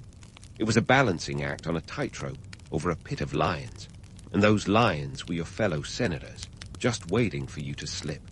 When you peel away the marble facade of Roman senatorial life, you quickly realize that the glittering image of these toga-clad titans was often just that, a facade. Sure, you had the prestige, the villa, and the chance to rub elbows with the who's who of Roman society. But behind the scenes, you were hemorrhaging money faster than a gladiator in the Colosseum. Let's start with those infamous games. If you think modern political campaigns are expensive, just wait until you hear what a Roman senator forked out to entertain the masses. Hosting a single set of gladiatorial games could cost anywhere from 100,000 to several 100,000 sesterces. To put that in perspective, that's like burning through the annual income of a small Roman town in a weekend. You were expected to splash out on everything from exotic animals, think lions, elephants, and rhinos, oh my, to the finest amphitheaters for the plebeians' viewing pleasure. And let's not forget the gladiators themselves, who weren't exactly cheap given the high demand for blood sport. The irony, these extravagant displays weren't just about feeling magnanimous or having a penchant for watching people get maimed. No, they were strategic moves to win over the public and secure votes. It was like if today's politicians were required to host a Super Bowl halftime show to stay relevant. The more spectacular the games, the more political capital you amassed. But if you skimped and the games flopped, well, you might as well have thrown yourself to the lions. Your political career would be equally dead. And then there were the bribes. Oh, the bribes. Rome might have been the birthplace of democracy as we know it, but let's not kid ourselves. The political scene was greased with the kind of backdoor deals and under-the-table payments that would make a modern lobbyist blush. Securing votes and political favor often required hefty payouts to influential figures, whether it was to climb the political ladder or just stay on it. The cost of these transactions, easily tens of thousands of sesterces per endeavor. And remember, no receipts here. This was all off the books, so there was no writing it off on your taxes, assuming you even paid them. Speaking of taxes, senators were expected to fund public works and infrastructure projects out of their own pockets. Forget about getting a government budget approved. You were the budget. From paving roads to constructing aqueducts, your wealth wasn't just for personal luxury. It was a public resource. The expectation was that you'd enhance the cityscape with your own funds, all while trying to keep your estates profitable. It was a delicate balance of personal and public finances, like running a charity with your own savings account, except the board of directors is the entire city of Rome. Now, you might think that with all this spending, senators would at least get a break from taxes, right? Wrong. The Roman tax system was as complex as it was merciless. Senators had vast estates and were considered among the wealthiest, which meant they were taxed accordingly. No loopholes or offshore accounts here. Your land was your wealth, and the taxman always came knocking. Combine this with the need to maintain a luxurious lifestyle, and it's a wonder any of them managed to stay afloat financially. In fact, many didn't. The annals of history are littered with senators who started rich and died penniless, their fortunes squandered in the endless pursuit of political glory. Take the case of Marcus Licinius Crassus, one of the wealthiest men in Roman history. Sure, he died with a considerable fortune, but his relentless ambition and the financial demands of his political career meant that even he had to engage in some questionable fire sales to keep his finances in check. So next time someone waxes lyrical about the grandeur of being a Roman senator, remind them of the economic tightrope these men walked daily. Behind the grandeur and the games, the togas and the titles, was a precarious existence where one misstep could mean financial ruin. It was a classic case of living rich and dying broke, a Roman tragedy played out not on the stage, but in the very heart of the empire. And that, my friends, is the real tale of what it meant to be a Roman senator, a game of politics where the stakes were impassably high and the costs even higher. And speaking of precarious existences, let's dive deeper into the social gauntlet that Roman senators had to run, a veritable minefield of expectations, gossip, and scandal. You see, being a senator wasn't just about grand speeches and legislative prowess. Oh no, it was practically a blood sport of reputation management, where one misstep could send your carefully curated public image tumbling faster than a chariot with a broken axle. First up on the docket, keeping up appearances. The life of a Roman senator was a relentless parade of social events, each more ostentatious than the last. Picture this. You're constantly on display, much like a celebrity whose every move is dissected by an ancient version of TMZ. But instead of paparazzi, it was the Roman plebeians and your fellow senators judging your every toga fold and goblet raise. You had to perfect the art of the public performance, ensuring no crack showed in your polished facade.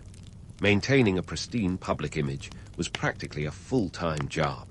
Your attire had to be impeccable, no stains or wrinkles allowed on those togas. And let's talk about the toga itself, a garment that required the nimbleness of a ninja to drape correctly.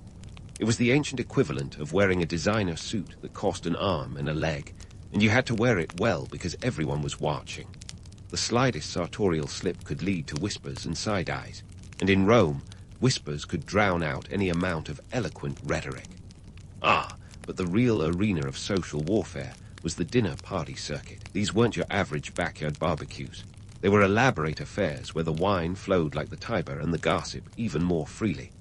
A Roman scena, that's dinner, for those not fluent in Latin, was a strategic battlefield. It was here that alliances were forged or broken, where the art of networking was honed to a razor's edge. You couldn't just show up and eat. You had to engage, charm, and subtly outmaneuver your rivals, all while pretending to enjoy the boiled dormice and garum sauce. Yum! And then there was the gossip mill, that ever-turning wheel of whispers and rumors. Forget about today's tabloids. Rome's grapevine was a force of nature. A senator's reputation could be tarnished faster than you could say, "Et tu, brute," if you weren't careful. The Roman public loved nothing more than a juicy scandal, and with no shortage of scribes eager to spread the latest dirt. A single misstep could spell disaster. Who was seen leaving whose villa at dawn? Who was a little too friendly with the neighbor's wife? These weren't just idle curiosities. They were potential career enders. Take the infamous scandal involving Clodius Pulcher, a man whose name was practically synonymous with controversy. This guy had the audacity to crash the Bona Dea festival, a women-only religious rite, dressed in drag, no less. The ensuing scandal rocked the Senate, dragging Julius Caesar himself into the fray since the festival was held at his house. Clodius's antics were the talk of the town, and despite his eventual acquittal, his reputation was forever marred. It was a classic case of Roman society's love for a good scandal, a lesson that even the most powerful figures weren't immune to the volatile tides of public opinion. But it wasn't just scandals that could sink a senator's career. Sometimes, it was simply the burden of expectation. Senators were expected to embody virtus, that Roman ideal of manliness and excellence. You had to be a paragon of wisdom, bravery, and temperance, all wrapped up in one flawless package. Any deviation from this ideal was fodder for gossip and could be used against you by your political enemies. Imagine the pressure of living under such scrutiny, where every decision, every word, and every gesture was analyzed and critiqued. And let's not forget the constant threat of exile, a punishment that was as real as it was terrifying. If your enemies managed to sway public opinion against you, it wasn't just your career on the line. It was your very presence in Rome. The Senate had the power to declare you persona non grata, sending you sailing off to some backwater province, far from the city's marble splendor. The likes of Cicero and Ovid knew this all too well, having been banished from Rome for stepping on the wrong toes or penning the wrong verses. So, while the life of a Roman senator might seem gilded from afar, it was a high-wire act of the most precarious sort. The social expectations were relentless, the potential for scandal ever-present, and the pressure to maintain a sterling reputation unyielding. It was a game where the pieces were moved not just by political skill, but by social finesse and an acute awareness of the ever-watchful eyes of Rome. And as history shows us, not everyone could keep their balance. Next time you hear someone extolling the virtues of Roman senatorial life, remind them that beneath the marble facades and flowing robes lay a ceaseless struggle for survival, a gladiatorial combat of wits and whispers, where the stakes were as high as the Palatine Hill, and the cost of failure a very public fall. Even amidst the glittering facade of Roman senatorial life, danger lurked like a shadow behind every column. Political ambition was a double-edged gladius, as much a ticket to glory as it was a potential death sentence. Let's talk about the ever-present threat of assassination plots, where the stakes were as high as the Roman aqueducts, and the consequences could be, well, terminal. First up, let's dissect the political minefield that was the Roman Senate. Imagine a place where every handshake could be the start of an alliance or a prelude to your downfall. Senators were perpetually caught in a web of shifting loyalties, where today's friend could be tomorrow's foe. It was like a high-stakes game of chess, except with real lives on the line and no reset button. The Senate was a breeding ground for conspiracies, and keeping track of who wanted you dead was practically a full-time job. Take the infamous plot against Julius Caesar, perhaps the most famous backstabbing in history. On the Ides of March, 44 BCE, Caesar found himself at the literal end of a knife, or rather 23, wielded by a coalition of disgruntled senators. The conspiracy was born out of fear that Caesar's power was becoming too absolute, a sentiment that stirred the Senate like a hornet's nest. The assassination wasn't just a spur-of-the-moment decision. It was a meticulously planned operation involving around 60 senators, all eager to reclaim the Republic's lost glory. The irony: many of those same senators had once been Caesar's staunchest supporters. Then there's the tragic tale of Cicero, whose demise paints a vivid picture of political peril. Marcus Tullius, Cicero was a man of many talents: orator, statesman, philosopher, and unfortunately, a bit too vocal for his own good. Cicero's story is a cautionary tale of how political alliances could turn on a Cestarius. After aligning himself with the wrong factions during Rome's turbulent times, Cicero found himself at the mercy of a certain Marcus Antonius. Yes, that Mark Antony of Cleopatra fame. Despite Cicero's eloquence, the second triumvirate had little patience for dissent, and Cicero's head ended up adorning the rostra, a grim warning to those who dared speak too freely. Speaking of alliances, the political landscape was a veritable labyrinth of temporary truces and strategic marriages. Picture the Senate as a grand masquerade ball, where everyone wore a mask, and alliances shifted faster than the Tiber's currents. You had to be a master strategist to survive. However, the problem with playing such a high-stakes game is that the stakes often involved your head. Senators were perpetually locked in a dance of life and death, where one wrong step could lead to a swift exit, stage left. And let's not forget exile, the less bloody but equally devastating fate that awaited many a fallen senator. Exile was Rome's way of saying, "You're not dead, but you're dead to us," was the ancient equivalent of being sent to Siberia, minus the snow, but with plenty of existential dread. Being exiled meant losing everything: your status, your wealth, and your very identity as a Roman citizen. Cicero, before his final demise, experienced this firsthand when he was banished from Rome in 58 BCE, only to return after a change of political winds. When exiled, you weren't just leaving Rome behind. You were leaving behind a life, with nothing but uncertainty ahead. As for the mechanics of exile, it was a political tool wielded with ruthless efficiency. The Senate could vote to send you packing, often based on little more than a whisper campaign or the whims of powerful rivals. Your estate could be confiscated, your family left to fend for themselves, and your name erased from the annals of Roman history faster than you could say, "Veni, Vidi," Vici.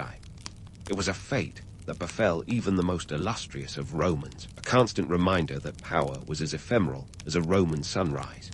The irony of Roman politics was that the very system designed to govern and protect often became the instrument of one's undoing. Power struggles were rife, and senators had to navigate them with the agility of a circus performer, balancing their ambitions against the ever-present risk of political annihilation. It was a world where trust was scarce, and betrayal was as common as the cobblestones lining the Appian Way. In this treacherous arena, survival required a keen sense of strategy, a network of loyal allies, and sometimes sheer luck.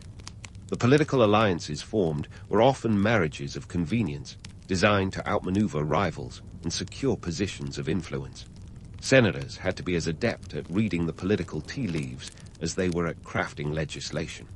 Every decision was a gamble, and the odds were rarely in your favor. The harsh reality was that Roman senators lived under constant pressure, where the specter of assassination loomed large, and the threat of exile was never far off. It was a world where ambition was both a necessity and a liability, a game of power where the rules could change in the blink of an eye. As we delve deeper into the political labyrinth of ancient Rome, it's clear that the allure of power came with a heavy price tag, one that could cost you more than just your career. It could cost you everything. And as we explore further, we'll uncover more intricacies of this political chessboard, where every move was fraught with danger, and the stakes were as high as the Roman skies. In the next part, we'll delve into the social dynamics and personal vendettas that made the Roman Senate a hotbed of intrigue and ambition. Stay tuned, because the story is far from over. And so, as we turn the final page on our Roman epic, let's lay bare the tantalizing myths and gritty truths of senatorial life, like uncovering a mosaic beneath layers of dust. Being a Roman senator might seem like the ultimate flex, where statues bore your likeness, and your words could sway the fate of empires. But let's pause the epic soundtrack and consider the finer details. Was it really worth the cost, or did the toga come with a hidden price tag most wouldn't dare to pay? Sure, the allure of power is intoxicating. Who wouldn't want to be at the helm of history, steering the colossal ship of the Roman Republic? But here's the kicker. That ship was more of a political Titanic, with senators scrambling for lifeboats as much as steering the course. You see, power wasn't just a privilege, it was a burden. The very thing that elevated you could also anchor you to a life of relentless scrutiny and danger. Let's talk numbers for a sec. The Roman Senate was no small club.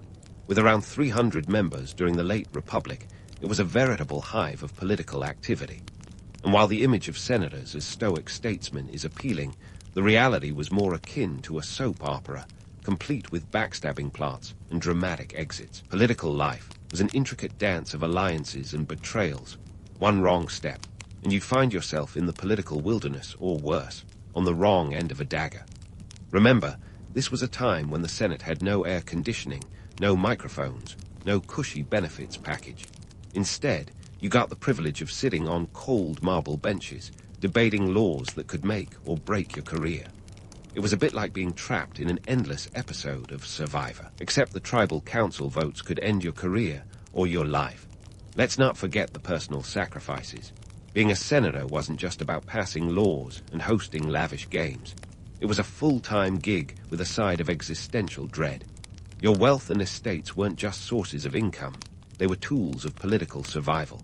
Keeping them profitable was as crucial as keeping your political rivals at bay. And heaven help you if a poor harvest or a vengeful freedman manager left you in the red. Your finances were a house of cards, one economic gust away from collapse. And speaking of collapse, the threat of downfall was ever present. The dagger of Damocles, so to speak, hung over every senator's head. Caesar's assassination, Cicero's exile, these weren't just isolated events, but part of a broader pattern of political volatility. Very structures that senators upheld were the same ones that could, and did, conspire against them. It's the ancient equivalent of playing a game where the rules are constantly shifting and the stakes are life and death. So, was it worth it? The prestige, the power, the influence, all tempting, sure. But they came with a price tag heavier than a Roman aqueduct. The constant juggling act of public duty, private wealth, and personal safety was exhausting. And for what? A legacy, perhaps, a name etched into the annals of history. Yet, for every Cicero or Caesar who left a lasting mark, countless others faded into obscurity, their sacrifices forgotten by history's relentless march. As we draw parallels to modern political life, the similarities are striking. Today's political arenas may have fewer togas and more tailored suits, but the game remains unchanged. Power is as alluring as ever, with the same risks and rewards. The public's gaze is as intense, the stakes as high, and the game as ruthless. Politicians today might not face literal lions, but the metaphorical ones in the form of public opinion and media scrutiny are just as fierce. In the end, perhaps the greatest myth is the idea that power alone can define a legacy. The real legacy of the Roman senators lies not in their wealth or influence, but in the choices they made, choices that continue to echo through history, offering lessons in ambition, sacrifice, and the human condition. The Roman Senate may have fallen, but its legacy endures, a testament to the enduring allure and peril of power. So next time you find yourself romanticizing the grandeur of ancient Rome, remember the cost behind the legends. Behind every marble pillar was a tale of struggle, behind every toga a story of sacrifice. And while the Senate's marble halls may have given way to the dust of history, the lessons they offer remain as relevant as ever. After all, the past is never truly past. It's a mirror reflecting the complexities of power and the timeless dance of human ambition.